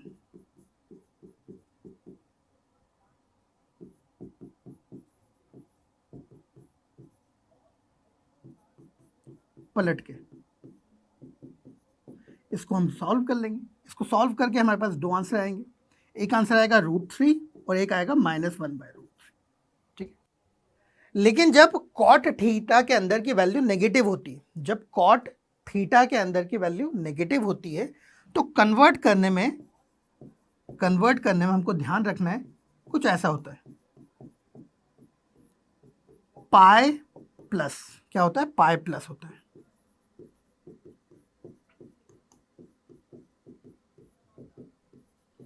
इसको सॉल्व करेंगे तो हमारे पास दो आंसर आएंगे, एक -√3 और एक 1/√3। क्लियर है कहानी? समझ आई? तो दो केस बनाने पड़ेंगे। जब एंगल पॉजिटिव होगा, जब ये वैल्यू पॉजिटिव होगी तो एक अलग केस, और जब ये वैल्यू नेगेटिव होगी तो ये वाला कन्वर्जन लगेगा, pi plus 10x cot inverse को बदलने में। हमको बोला है चार जो भी आंसर आए उनका प्रोडक्ट, तो सभी आंसर का प्रोडक्ट निकालोगे तो आंसर आएगा ऑप्शन नंबर ए 1। ठीक है, क्लियर है?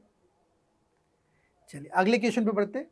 Next question is tan inverse 1/2 plus tan inverse 1/4, इसका सम निकालना है जो कि a बाय बी में होगा, तो आपको लोवेस्ट फॉर्म में कन्वर्ट करके a प्लस बी की वैल्यू निकालनी है। सिंपल इनका फॉर्मूला लगा दीजिए। 10 यहाँ हो गया tan inverse 1/2 plus 1/3 upon 1 minus 1/2 into 1/3, tan inverse 1/3 plus 1/4 upon 1 minus 1/3 into 1/4।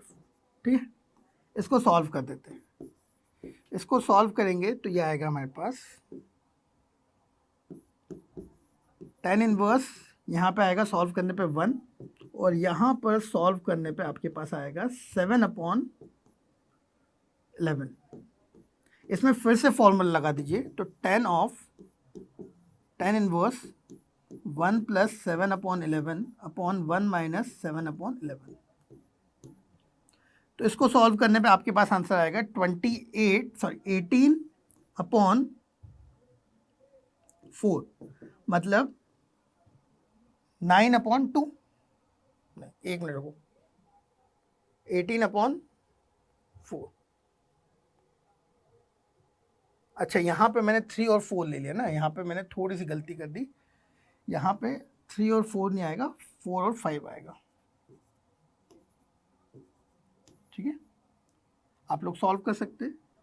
यहाँ पे 4 और 5, this will B 9/20, 20 minus 1 will be 19।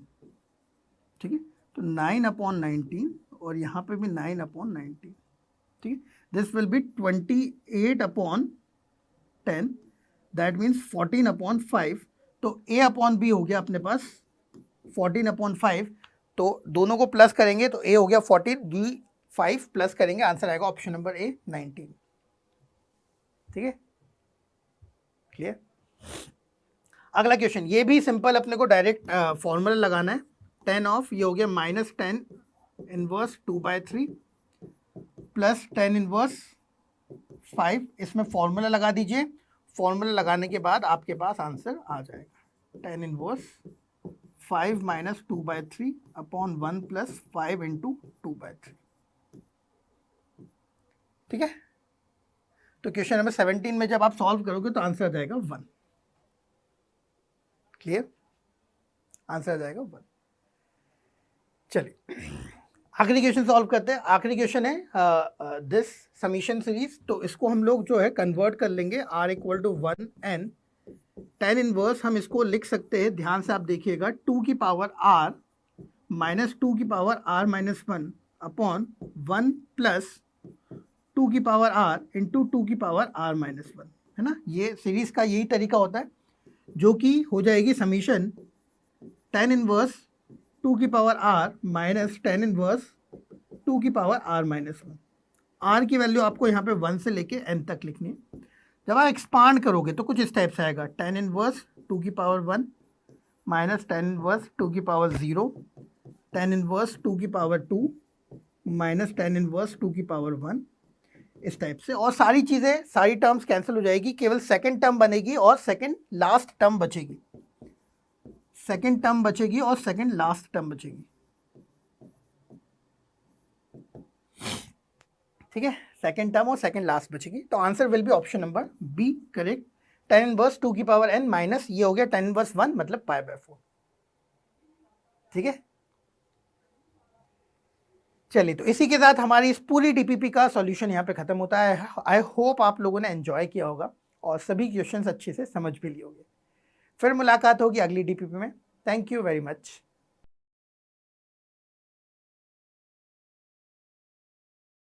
Hello dear students, DPP 32 on amines सबने करी है, चलो डिस्कस करते हैं। Let's start. Question 1, which of the following compound is optically active. चलो ये इसमें पूछ रहे हैं कि कौन सा कंपाउंड ऑप्टिकली एक्टिव है। ऑप्टिकली एक्टिव के लिए मतलब क्या होना चाहिए, अगर कंपाउंड में एक ही कायरल कार्बन है या एक भी कायरल सेंटर है तो वो ऑप्टिकली एक्टिव हो जाएगा। यहां पे देखो जरा ध्यान से, इन दिस वन फर्स्ट वाले ऑप्शन में हम देखते हैं CH3, CH2, CH, CH3, NH2।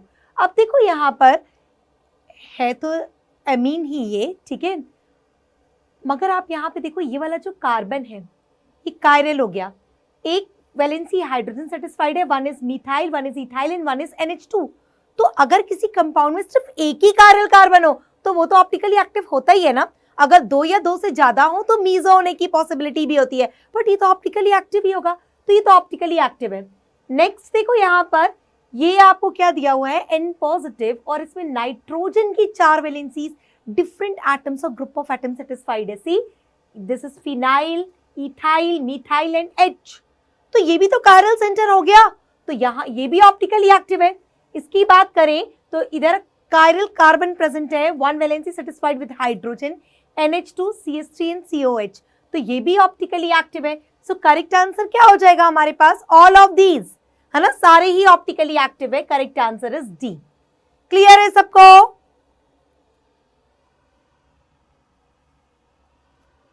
Question 2, in the reaction NH3, अच्छा ये तो क्या है, alkylation of ammonia.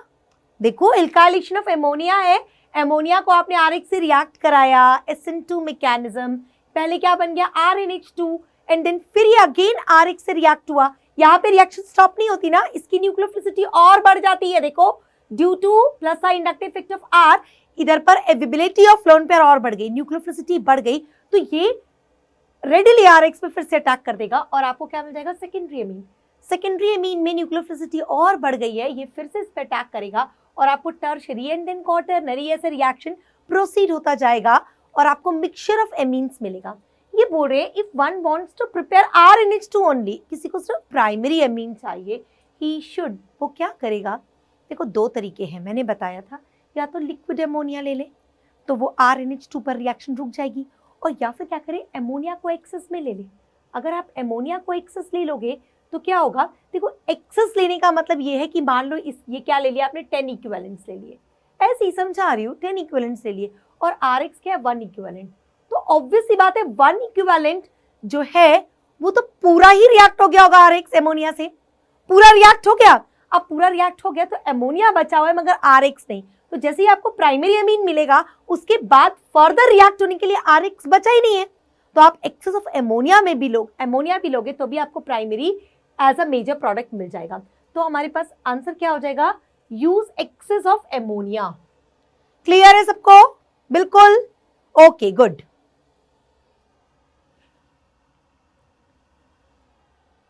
Question 3, the major organic product in the reaction, ये देखो ये क्या दिया हुआ है, एमाइड है, CONH2 एंड CONH2, Br2OH, ये तो हॉफमैन ब्रोमामाइड डिग्रेडेशन रिएक्शन है। अगर आप क्या करते थे, एमाइड को ब्रोमीन और बेस KOH या NaOH के साथ ट्रीट करते थे तो आपको प्राइमरी एमीन मिलता था with 1 carbon less than the respective amide. यहाँ दोनों तरफ CaOH ग्रुप है, आप जैसे ही Br2OH के साथ ट्रीट कराओगे both are converted into NH2 group. मालूम है ना रिएक्शन, देखो क्या होता था, Br2OH, मैंने मैकेनिज्म आपको बताया है। सबसे पहले क्या होगा यहाँ पे, बोलो, N ब्रोमो, बेस क्या करेगा, एसिडिक हाइड्रोजन को निकालेगा और आपको क्या मिल जाएगा, N ब्रोमोएमाइड, N ब्रोमोएमाइड मिलेगा और उसके बाद उसमें उसका रीअरेंजमेंट होने के बाद आपको क्या मिल जाएगा, आइसो एल्काइल आइसोसाइनेट, और हाइड्रोलिसिस से आपको क्या मिलता था, primary amine.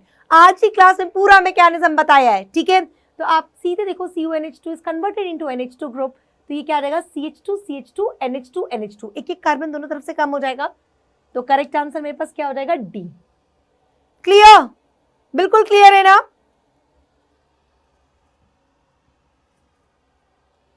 Question 4, in the reaction, अरे ये तो कौन सा रिएक्शन है, गैब्रियल थैलीमाइड सिंथेसिस, क्लास में किया है आज ही किया है ना हमने, गैब्रियल थैलीमाइड सिंथेसिस है। देखो आपने क्या किया, इसको आपने, ये आपके पास क्या है, थैलीमाइड, आप पहले इसे बेस के साथ ट्रीट कराते थे और ट्रीट करा के यहाँ पर क्या करते थे, पहले R नेगेटिव K पॉजिटिव ऐसा बना लेते थे, एल्काइल लाइट से रिएक्ट कराते थे, N एल्काइल थैलीमाइड मिल जाएगा। ये देखो N एल्काइल थैलीमाइड बनाती हूं मैं यहाँ पे, ये सब C double bond O and NR, और इसके हाइड्रोलिसिस से आपको क्या मिल जाता था, प्राइमरी एमीन। तो ये R कौन सा लें जिससे कि मुझे क्या मिले, ये प्राइमरी अमीन मिले। तो भाई ये R कौन सा लोगे आप, CH3 whole twice CH. This R should be taken so that we get this primary amine, है ना, गैब्रियल थैलेमाइड सिंथेसिस है। तो आप इसको लोगे, ये कहां पर दिया हुआ है, ऑप्शन सी। क्लियर, बिल्कुल क्लियर है ना, ओके गुड।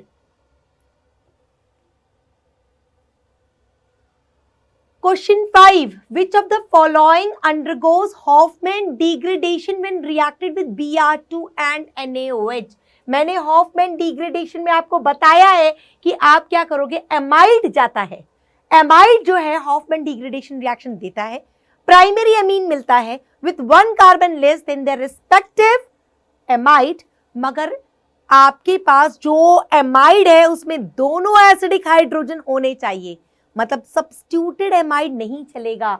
ये देखो, ये वाला एमाइड सब्स्टिट्यूटेड है तो एमाइड C डबल बॉन्ड हो NHCH3, बट ये सब्स्टिट्यूटेड है, यहाँ पर क्या लगा हुआ है, N मिथाइल है, ये भी सब्स्टिट्यूटेड एमाइड है, ये भी सब्स्टिट्यूटेड एमाइड है, तो हमारे पास सब्स्टिट्यूटेड एमाइड नहीं होना चाहिए। So answer is C। और आपको इससे हॉफमैन डिग्रेडेशन से मिल क्या जाएगा, ये देखो, दिस 6 मेंबर्ड रिंग CH2 और NH2, primary amine with 1 carbon less. Clear, तो करेक्ट आंसर हमारे पास क्या हो जाएगा, C। Okay,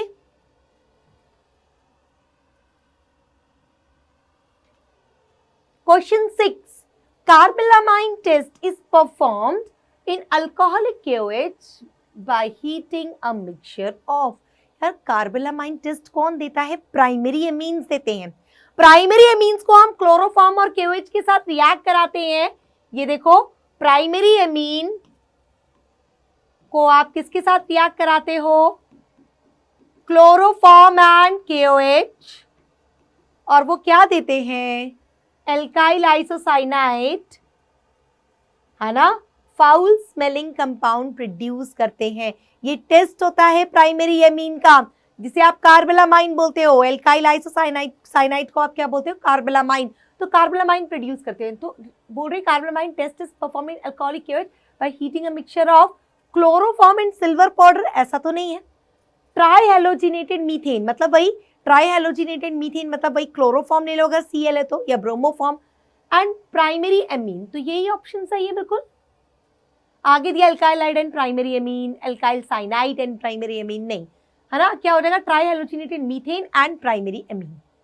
hope this is clear to all of you, clear है, okay.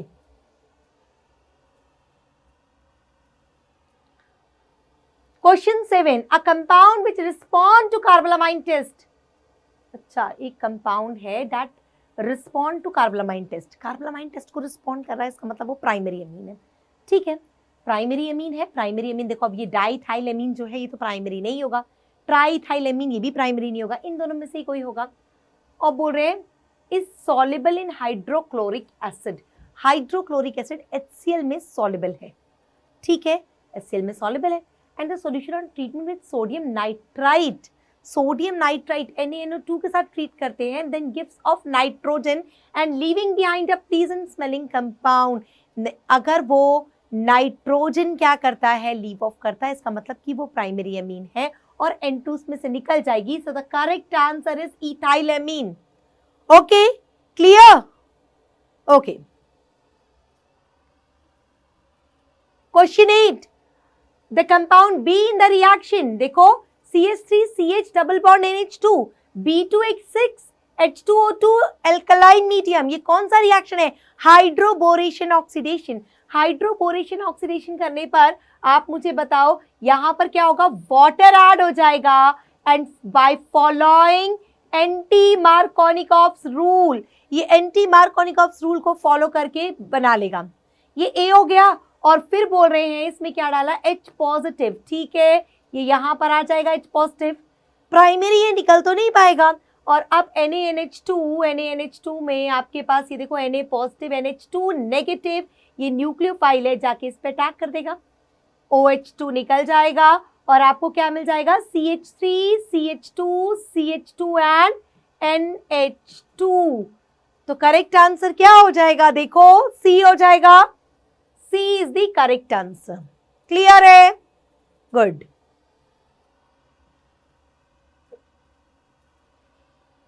Question 9, which of the following amine forms N-nitroso derivative when treated with nitrous NaNO2 and HCl? वही nitrous acid के साथ।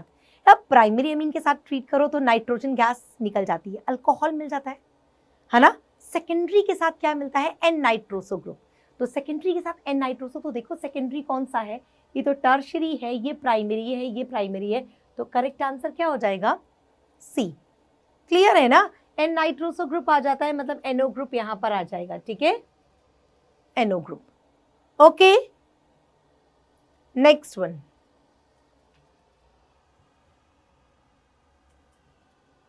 Question 10, in the reaction, ये reaction दिया है यार, ये reaction तो हमने एल्डिहाइड कीटोन में पढ़ा था।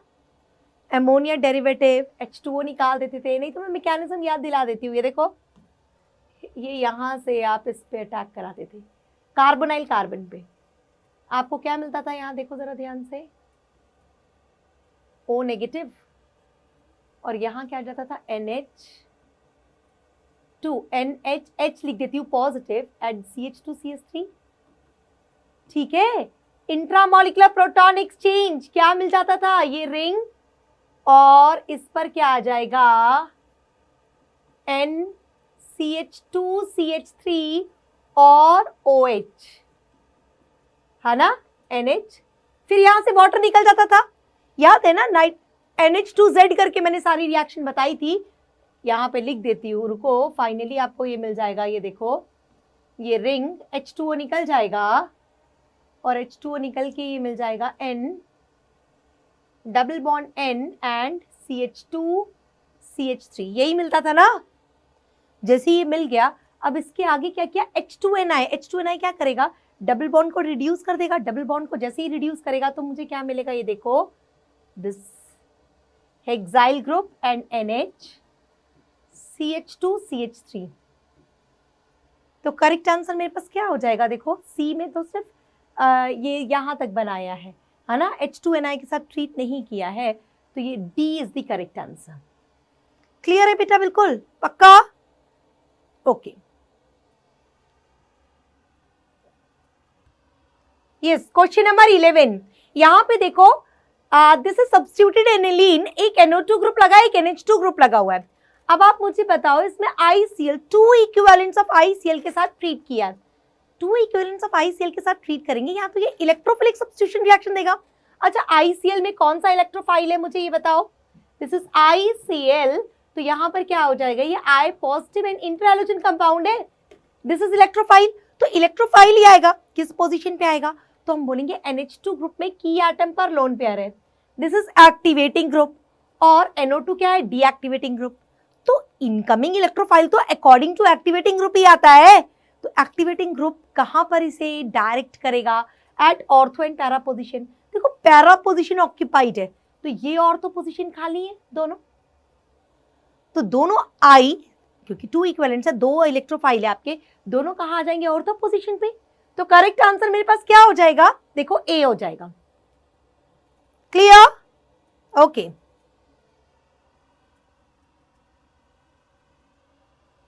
Question 12, hydrolysis of benzonitrile gives.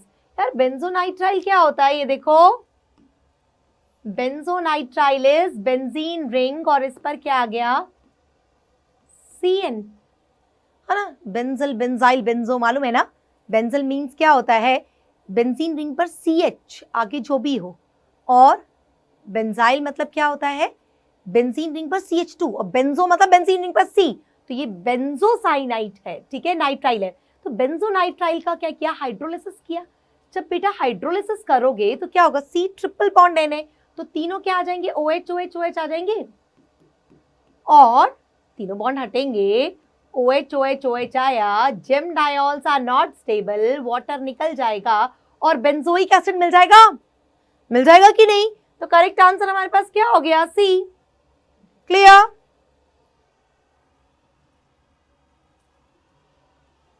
Question 13. Which of the following reagent can convert benzene diazonium chloride into benzene?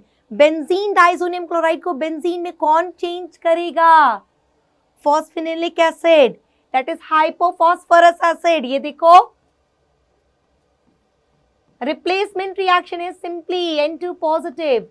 इसे आप H3PO2 के साथ ट्रीट करोगे, then it is converted into benzene. ठीक है, तो करेक्ट आंसर हमारे पास क्या हो जाएगा? सी. क्लियर?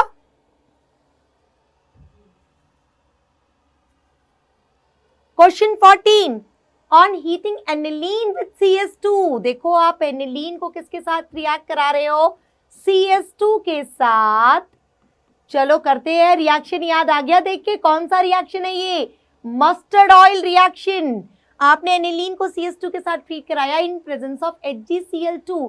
तो होता क्या है रिएक्शन? ये देखो, ये लोन पेयर इस पे आके अटैक करता है, ये इलेक्ट्रॉन पे इधर शिफ्ट हुआ. रिएक्शन आपको पता है, ये बेंजीन और इस पर क्या आ गया?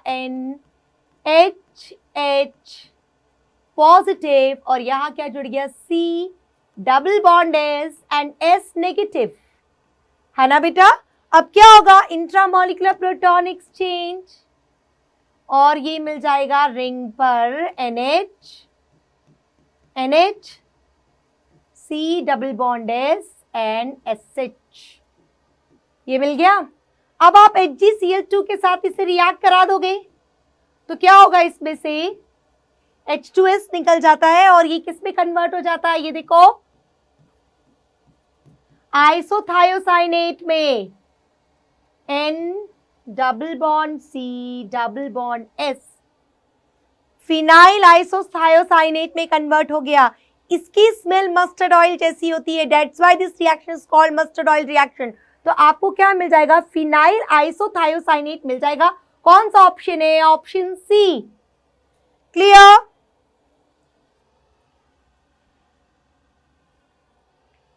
Question 15. Which of the following will not give a primary amine? चलो कर लेते हैं. ये तो हॉफमैन ब्रोमामाइड है. प्राइमरी एमीन मिल जाएगा. क्या मिलेगा? देखो कौन सा प्राइमरी एमीन मिलेगा आपको? CH3 एंड बोलो NH2, एक कार्बन कम का प्राइमरी एमीन मिल जाएगा. CH3CN रिडक्शन बताया था मैंने आपको. लिथियम एल्यूमिनियम हाइड्राइड से रिड्यूस करके क्या बना लेगा? CH3 CH2NH2. है ना? ये आइसोसाइनाइड, इसके साथ लिथियम एल्यूमिनियम हाइड्राइड, तो सेकेंडरी एमीन मिलता था. ये देखो, CH3NH CH3 सेकेंडरी एमीन मिल जाएगा. और ये लिथियम एल्यूमिनियम हाइड्राइड ये इसे किस में कन्वर्ट कर देगा? CH2 में. तो यहाँ पर भी प्राइमरी मिल जाएगा. बोल रहे इसमें से कौन प्राइमरी नहीं देगा? So correct answer is C. Clear? Hope this is clear. जो भी क्वेश्चंस आपसे नहीं हुए हैं उसे देखो कहां पर गलती हुई है और करेक्ट करो. Okay, thank you very much. Thank you. Hello dear students, मैं हूं अशोक मित्तल, आपका केमिस्ट्री टीचर. अब बेटा आज डिस्कस करेंगे हम लोग DPP नंबर 33 जो कि थी हमारी केमिकल काइनेटिक्स पे. तो चलिए स्टार्ट करते हैं इसका डिस्कशन. सो पहला क्वेश्चन था आपका rate of formation of product at t equal to 20 seconds. तो t इक्वल टू 20 सेकेंड्स में आपको बताना था कि प्रोडक्ट का रेट ऑफ फॉर्मेशन क्या था. तो इसके लिए आप क्या करेंगे? t इक्वल टू 20 सेकेंड्स पे स्लोप निकालेंगे. तो यहाँ पर हमने एक टेंजेंट ड्रॉ किया जैसा कि क्वेश्चन में ऑलरेडी दिया हुआ था. अब बेटा टेंजेंट का जो स्लोप होता है tan थीटा, जिसको हम m स्लोप से डिनोट करते हैं, इसको आप लिख सकते हैं dy over dx. Right? So delta Y बच्चों क्या है? देखिए जरा अब इसमें. सो डेल्टा वाई हो जाएगा 15 माइनस 5. राइट? सो 15 माइनस 5 ओवर डेल्टा एक्स. अब डेल्टा एक्स इस पीरियड में कितना था? 20 माइनस 0. राइट? ये टाइम कितना था? 0 से 20. सो ये हो जाएगा 20 माइनस 0. सो यहाँ से वैल्यू आ गई आपकी 10/20. इसका मतलब 0.5. तो हेंस इसका आंसर हो गया ऑप्शन ए 0.5. कैपिटल M लिखा है. कैपिटल M का मतलब मोल पर लीटर, मोलर रिनोट करता है पर सेकेंड.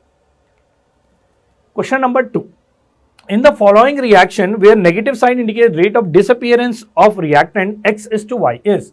तो बेटा देखिए इसके लिए जब आप रेट ऑफ रिएक्शन का एक्सप्रेशन लिखेंगे, so rate of reaction will be equal to -1/x dA over dt which will be equal to +1/y dB over dt.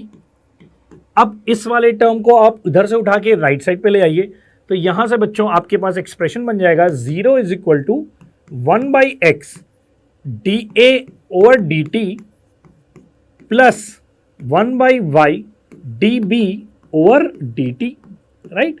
फिर इसको आप पूरे इक्वेशन को मल्टीप्लाई बाय x कर दीजिए। सो जब आप इसको पूरे मल्टीप्लाई बाय x करेंगे सो आपके पास यहां से आ जाएगा, ठीक है, तो ये माइनस आपको इधर रखना है, ठीक है। तो यहां पर बच्चों आ जाएगा dA over dt plus x/y times of dB over dt।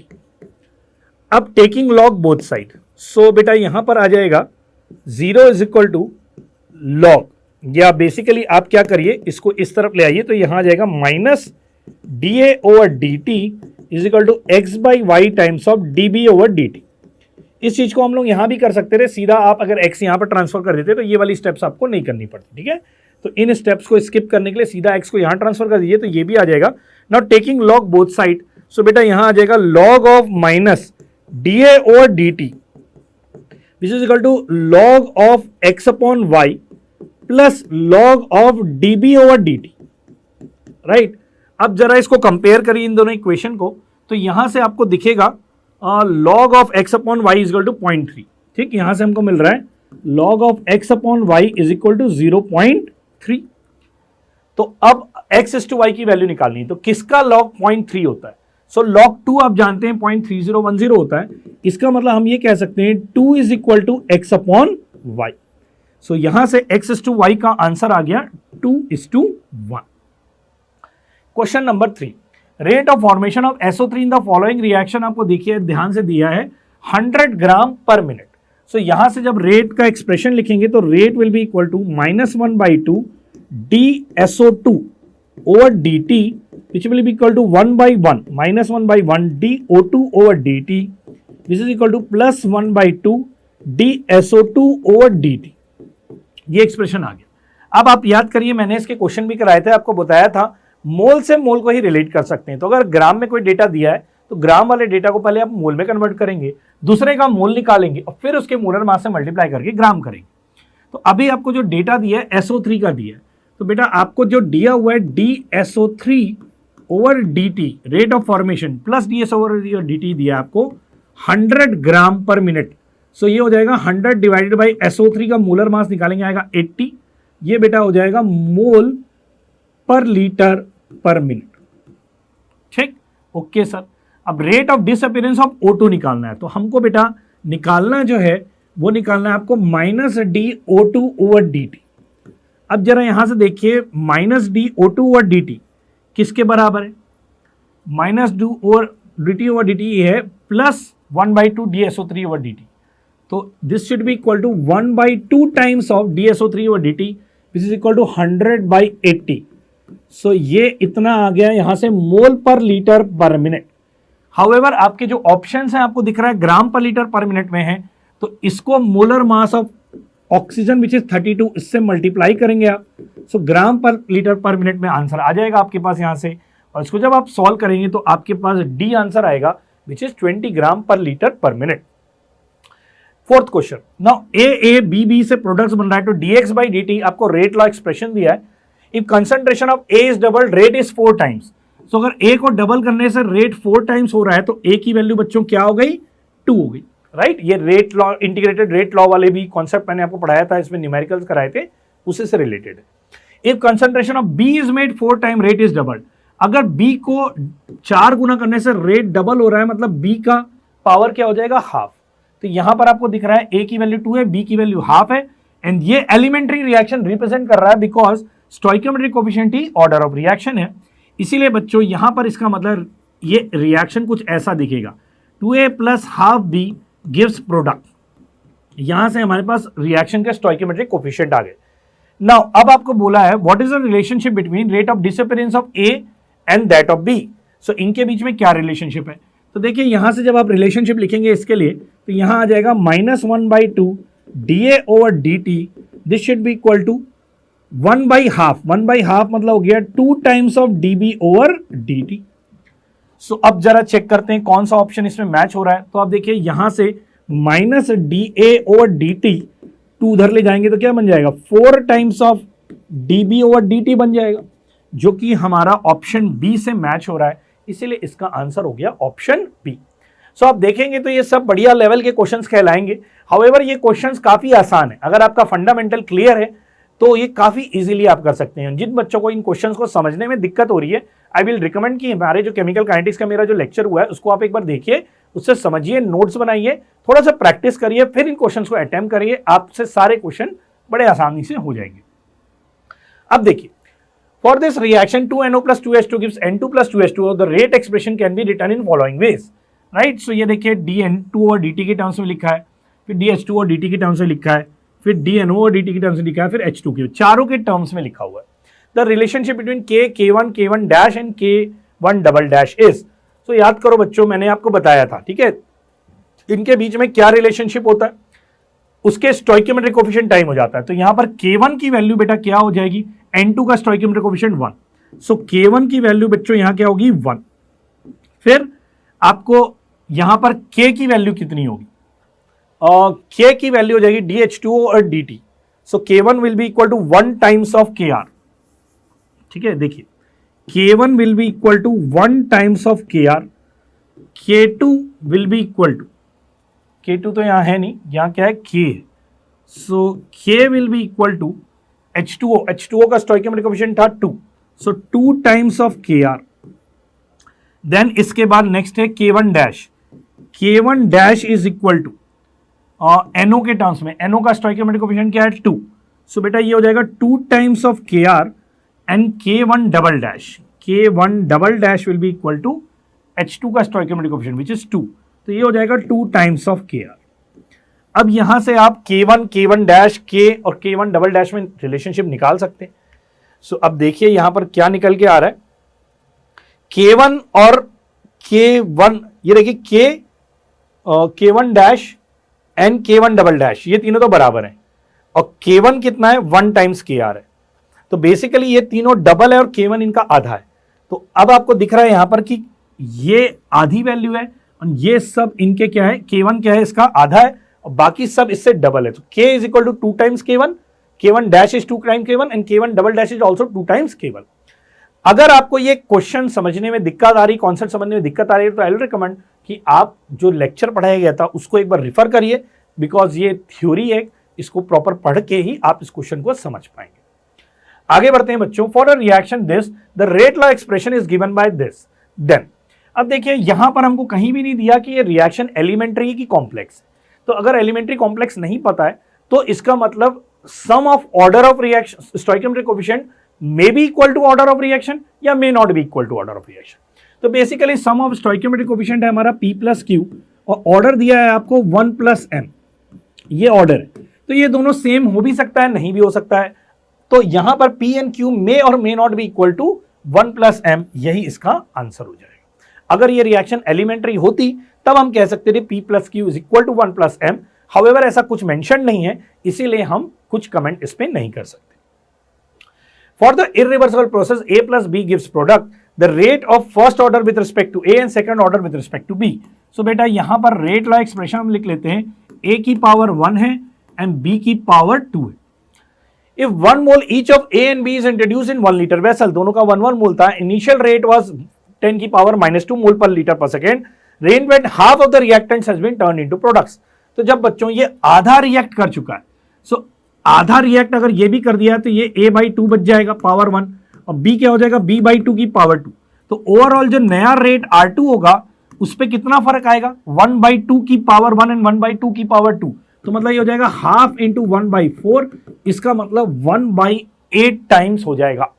सो अगर इनिशियल रेट बेटा क्या दिया था आपको 1 इंटू 10 की पावर -2, सो हमारा नया रेट R2 क्या हो जाएगा 1 इंटू 10 की पावर -2 डिवाइडेड बाई 8, जिसकी वैल्यू आप निकालेंगे तो 0.125 इंटू 10 की पावर -2 या कह सकते हैं 1.25 इंटू 10 की पावर -3 आएगा, जो कि हमारा ऑप्शन नंबर ए हो गया। Clear. Question number 8, if rate constant is numerically equal to same for the 3 reaction of first order, second order and third order, assume all the reactions are of kind A से product which are the following is correct. So बच्चों आपको दिया हुआ है कि rate of reaction, एक rate है k की पावर a की पावर 1, दूसरा रिएक्शन है k इंटू a की पावर 2 और तीसरा रिएक्शन है k इंटू a की पावर 3। तीनों में बोला गया आपको रेट कांस्टेंट सेम। अब R1 R2 R3 के बीच में रिलेशनशिप बताना है। देखो बेटा, अगर a की पावर, a की वैल्यू लेस देन 1 है, बट 0 to 1 के बीच में, तो जब भी कोई वैल्यू 0 से 1 के बीच में होती है तो उसका स्क्वायर और भी छोटा हो जाता है, क्यूब और भी छोटा हो जाता है। तो अगर कंसंट्रेशन ऑफ a अगर मान लीजिए 1 है तो R1 R2 R3 तीनों क्या हो जाएंगे, बराबर, मतलब ये ऑप्शन हमारा सही है। फिर देखिए, अगर concentration of a less than 1 है, अगर ये लेस देन 1 है तो मतलब ये वाली वैल्यू सबसे छोटी हो जाएगी, तो इसीलिए R1 सबसे बड़ा हो गया, देन R2 देन R3, ये भी सही है। अगर concentration of a is greater than 1 से बड़ा है, तो R3 उस केस में सबसे बड़ा हो जाएगा, मतलब R3 greater than R2 greater than 1। That means इस क्वेश्चन में बच्चों सारे ही statement A B C D सही। इन केस जेईई एडवांस में जिस प्रकार से आपको मल्टी करेक्ट क्वेश्चन पूछा जाता है, और अगर मान लीजिए ये 4 ऑप्शंस होते तो आप सिर्फ डी मार्क करेंगे तो गलत होगा, आपको चारों मार्क करना होगा A B C and D। But अगर सिंगल करेक्ट क्वेश्चन है तो इसमें बच्चों सिंगल करेक्ट होने के नाते हम सिर्फ ऑप्शन डी को सही मानेंगे। क्लियर? आगे बढ़ते हैं, question number 9। The rate constant for this reaction is this much if initial, अब यूनिट देखिए, रेट कांस्टेंट मोल पर लीटर पर मिनट, इसका मतलब ये रिएक्शन क्या हो गई, जीरो ऑर्डर रिएक्शन हो गई। If the initial concentration of A is इतना, what would be the concentration of B after 100 minutes. ठीक है, तो देखिए इनिशियल कंसंट्रेशन ए इतना था, अब कंसंट्रेशन ऑफ बी निकालना है हमको 100 मिनट्स बाद, तो एक्स की वैल्यू अमाउंट रिएक्टेड निकाल लेते हैं। दिस इज इक्वल टू के टाइम्स ऑफ टी। सो के की वैल्यू बच्चों दी है आपको, देखिए कितना, 10 की पावर -3, और पर मिनट में ही दी है, तो टाइम भी आप मिनट में रखेंगे 100। सो ये बेसिकली कितना आ गया, 0.1 मोल पर लीटर आ गया। अब x इतना है, आपको दिख रहा है यहां से, अगर a माइनस एक्स रिएक्ट करेगा तो b का कितना बनेगा, 2x बनेगा। तो कंसंट्रेशन ऑफ b कितनी हो जाएगी, इसकी डबल, विच इज 0.2 मोल पर लीटर, राइट। वाई? बिकॉज 0.1 मोल पर लीटर। x क्या होता है, x रिप्रेजेंट करता है अमाउंट रिएक्टेड, तो इतना रिएक्ट किया और बनेगा कितना, सिंस उसका स्टोइकियोमेट्रिक कोएफिशिएंट 2 है तो इसीलिए इसका डबल बनेगा, 0.2 मोल पर लीटर बनेगा। Now 10th question, a solution of drop of solution of volume this much and contains इतना moles of H+, if rate constant of disappearance of H+ is इतना मोल पर लीटर पर सेकेंड। अब इसकी अगेन यूनिट देख के दिख रहा है हमको कि ये रिएक्शन जीरो ऑर्डर रिएक्शन है।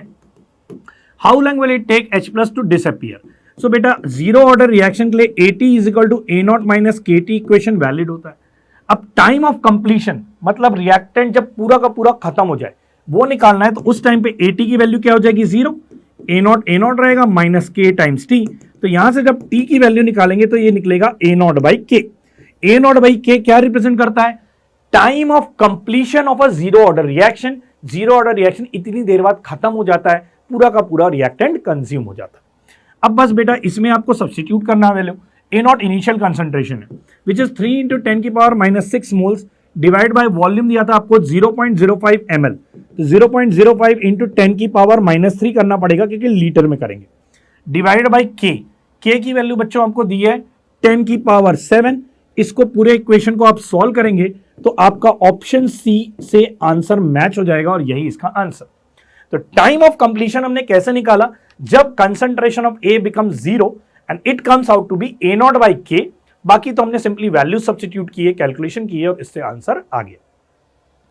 नाउ नेक्स्ट क्वेश्चन ग्राफ से रिलेटेड था, आपको बताया था मैंने ग्राफ्स खुद से बनाने हैं, प्रैक्टिस करने हैं। ग्राफ से रिलेटेड काफी क्वेश्चंस होते हैं और इसका बेस्ट तरीका समझने का यही है कि सभी ग्राफ्स आप अपने आप संतुष्टि से ठंडे दिमाग से बनाइए।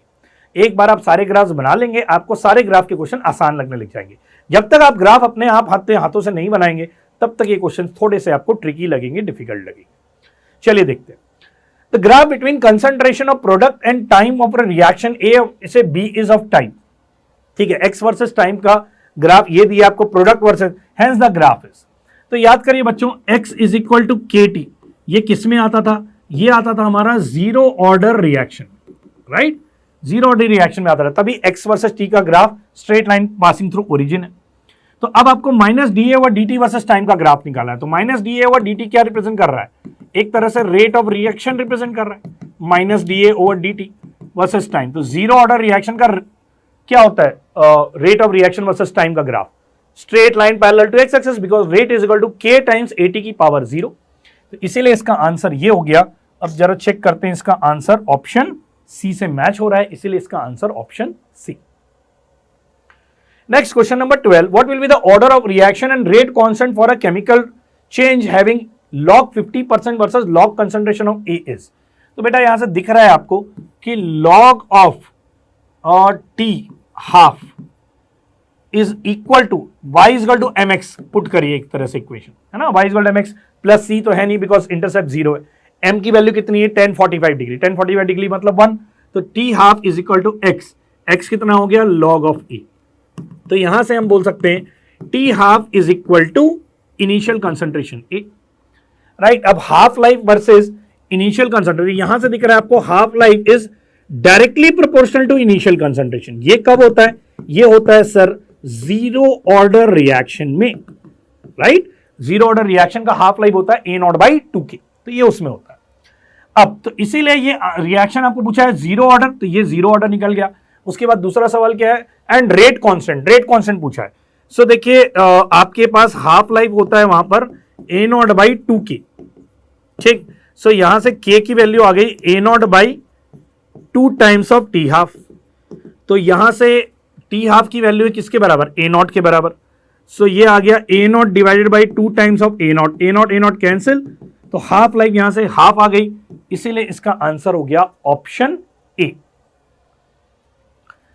नेक्स्ट देखिए, for this reaction the rate law is given by this at a time when T is equal to 1/K concentration of reactant is. तो दिख रहा है क्लियरली बच्चों इस रेट लॉ एक्सप्रेशन से कि किस टाइप का रिएक्शन है। This is a first order reaction. अगर बेटा फर्स्ट ऑर्डर रिएक्शन है सो इसके लिए AT is equal to A0 e की पावर माइनस KT, ये रिलेशनशिप वैलिड। अब एट जब T is equal to 1/K, ठीक, इसमें T की वैल्यू 1/K पुट करिए तो देखिए क्या आया, AT is equal to A0 e की power minus K into 1/K। तो यहां से आपके पास निकल रहा है AT is equal to A0 into e की पावर -1। इसका मतलब AT की वैल्यू बेटा कितनी निकली? A0 डिवाइडेड बाई E, ये निकली, राइट, जो कि कहां से मैच हो रहा है? हमारा ऑप्शन ए से मैच हो रहा है। बेसिकली हमने जो A0 लिया है वही इस क्वेश्चन में C0 लिया गया है, ठीक है। A0 and C0 are same, hence इसका आंसर हो गया ऑप्शन ए।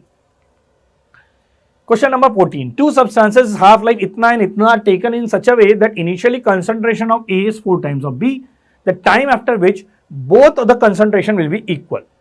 ठीक है बच्चों, assume the reaction is of first order। तो देखिए बच्चों basically AT is equal to BT, concentration of A is equal to B करना है।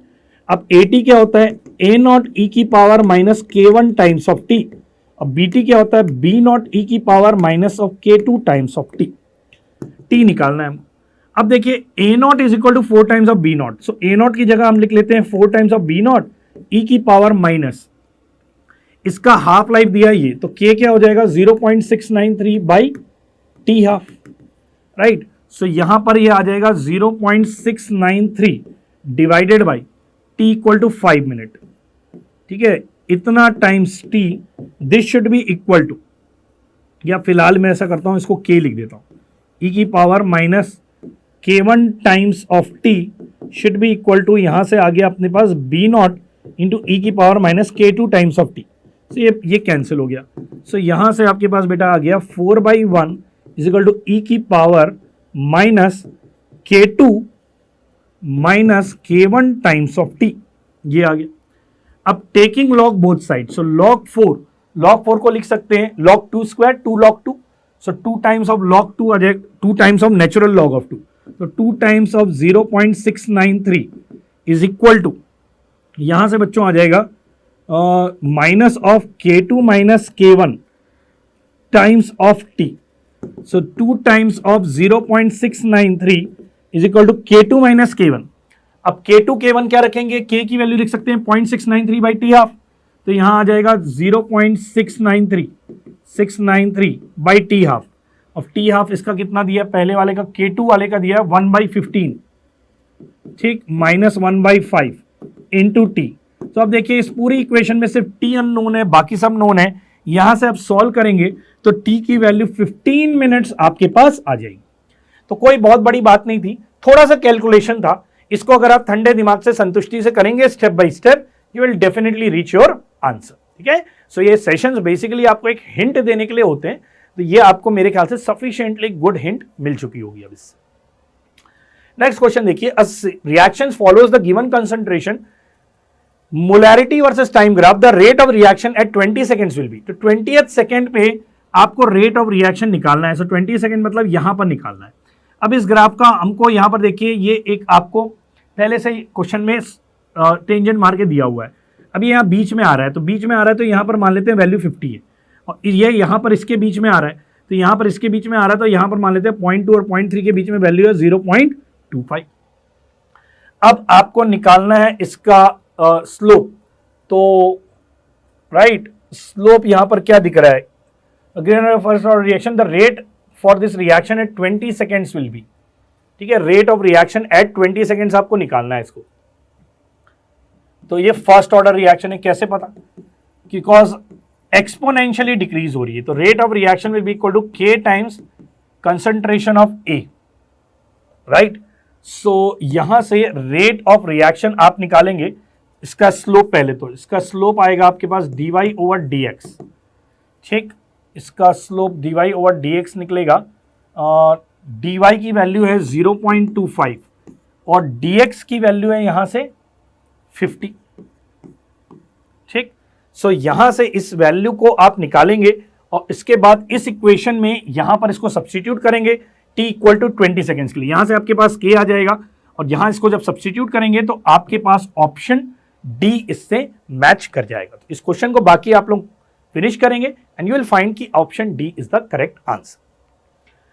16th question, in a first order reaction the reacting substance has half life period of 10 minutes, what fraction of substance will be left after an hour the reaction has awkward. So first order reaction आपको बोल रहा है half life period कितना है बेटा, 10 seconds. Half life कितनी है, 10 minutes.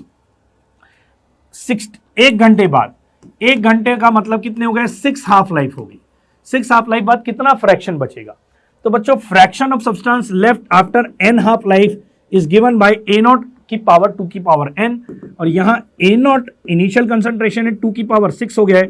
2 की पावर 6 बेटा 64 होता है, तो इसीलिए 1/64 टाइम्स ऑफ इनिशियल कंसंट्रेशन बचेगा, बिकॉज हर हाफ लाइफ के बाद वो हाफ होता चला जाएगा और ऐसे करते करते 6 हाफ लाइफ के बाद 1/64 टाइम्स बचेगा। A certain zero order reaction has k की वैल्यू इतना। अब इस क्वेश्चन में अगर मान लीजिए जीरो ऑर्डर नहीं भी लिखा होता तब भी हमको यूनिट से दिख रहा है कि ये एक zero order reaction. For the disappearance of A, what will the concentration of A after 15 seconds if initial concentration is this. तो बेटा देखिए, इसमें आपको simply AT is equal to A0 minus KT equation use करना है। Initial concentration आपको 0.5 दी है, k की वैल्यू आपको 0.025 दी है और टाइम दिया है 15 सेकेंड।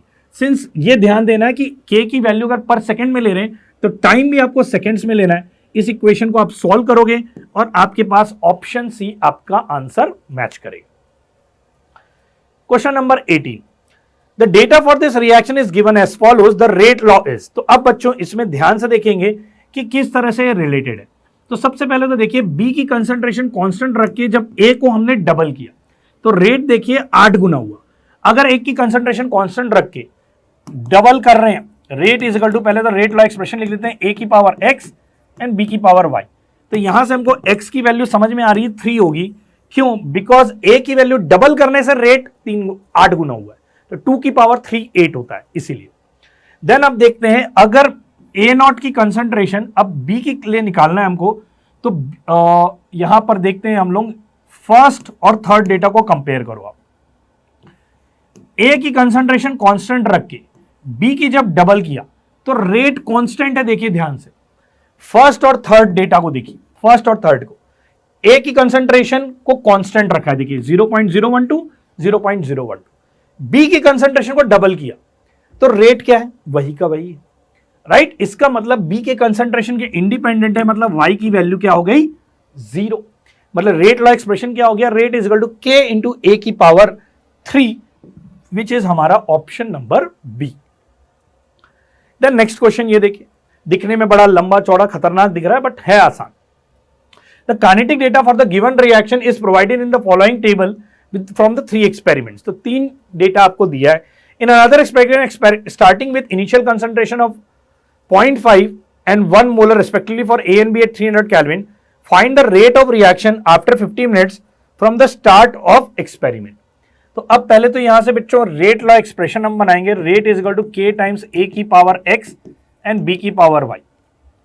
तो यहां आपको दिख रहा है ए की कंसंट्रेशन जब डबल की तो रेट हमारा क्या हुआ है, देखिए यहां से रेट हुआ है डबल. ध्यान देंगे वो 10 की पावर -5 है, ये 10 की पावर -6 है. तो जब ए को डबल करने से रेट डबल हुआ है, मतलब एक्स की वैल्यू क्या हो गई 1. अब ए को फिक्स करके बी को अगर डबल किया तो रेट कांस्टेंट है, इसका मतलब वाई की वैल्यू क्या हो गई 0. इसका मतलब ये फर्स्ट ऑर्डर रिएक्शन है, राइट. तो ये फर्स्ट ऑर्डर रिएक्शन ये पता चल गया. अब आपको बोल रहा है इनिशियल कंसंट्रेशन अगर इसका इतना है, कंसंट्रेशन ऑफ 0.5 एंड 1 मोलर, ठीक है, ए एंड बी की. Find the rate of reaction after 50 minutes. So rate of reaction after 50 minutes के लिए पहले तो आपको AT चाहिए आफ्टर 50 मिनट्स. तो AT will be equal to A naught e की पावर माइनस KT. सो यहां से इनिशियल कंसंट्रेशन आपको बच्चों दी हुई है कितनी, A की 0.5 इंटू ई की पावर माइनस K टाइम्स. यहां से आप लोग रेट लॉ एक्सप्रेशन में वैल्यू डाल के K की भी वैल्यू निकाल लेंगे. K इंटू टाइम की वैल्यू दी हुई है 50 मिनट्स. तो यहां से आपके पास AT आ जाएगा और रेट ऑफ रिएक्शन क्या हो जाएगा K times of AT. So basically इसमें थोड़ा सा आपको सॉल्व करना पड़ेगा, एफर्ट लगाना पड़ेगा. और ये जो 3 इक्वेशंस हैं इनको आप पुट करके जब वैल्यू निकालेंगे तो आपका आंसर ऑप्शन सी से मैच हो जाएगा. ठीक है, एफर्ट लगाइए, थोड़ी मेहनत करिए. अब मेरा काम आप लोगों को हिंट देना है, टॉपिक पढ़ाना है. जब तक आप लोग अपने हाथ से आंसर्स नहीं निकालेंगे, एफर्ट नहीं लगाएंगे, स्ट्रगल नहीं करेंगे, तब तक सीखेंगे. तो इस बात को बच्चों ध्यान रखना है कि टीचर को सारी मेहनत नहीं करनी होती. टीचर को बच्चों को गाइड करना होता है, डायरेक्शन देना होता है. मेहनत बच्चे को खुद से करनी होती है. आप मेहनत करेंगे तो आपको फायदा होगा, मेहनत मैं करूंगा तो मेरा फायदा होगा, है ना. तो मैंने तो काफी जिंदगी में अपनी मेहनत कर रखी है, बचपन से लेके अब तक मैं मेहनत ही कर रहा हूं, तो मेरे को तो काफी फायदा हुआ भी है. अब आपकी बारी है, आप लोगों को दिन रात एक करनी है, जी तोड़ मेहनत करनी है और अपना एंट्रेंस एग्जाम क्लियर करना है with a very good rank. ठीक है, तो बढ़िया से पढ़ते रहिए, ऐसे ही बने रहिए, रोज क्लास करिए, DPP करिए, डिस्कशन अटेंड करिए. और मिलते हैं अब हम लोग नेक्स्ट क्लास में, जिसमें पहले मैं आपको पढ़ाऊंगा, further followed by another DPP discussion.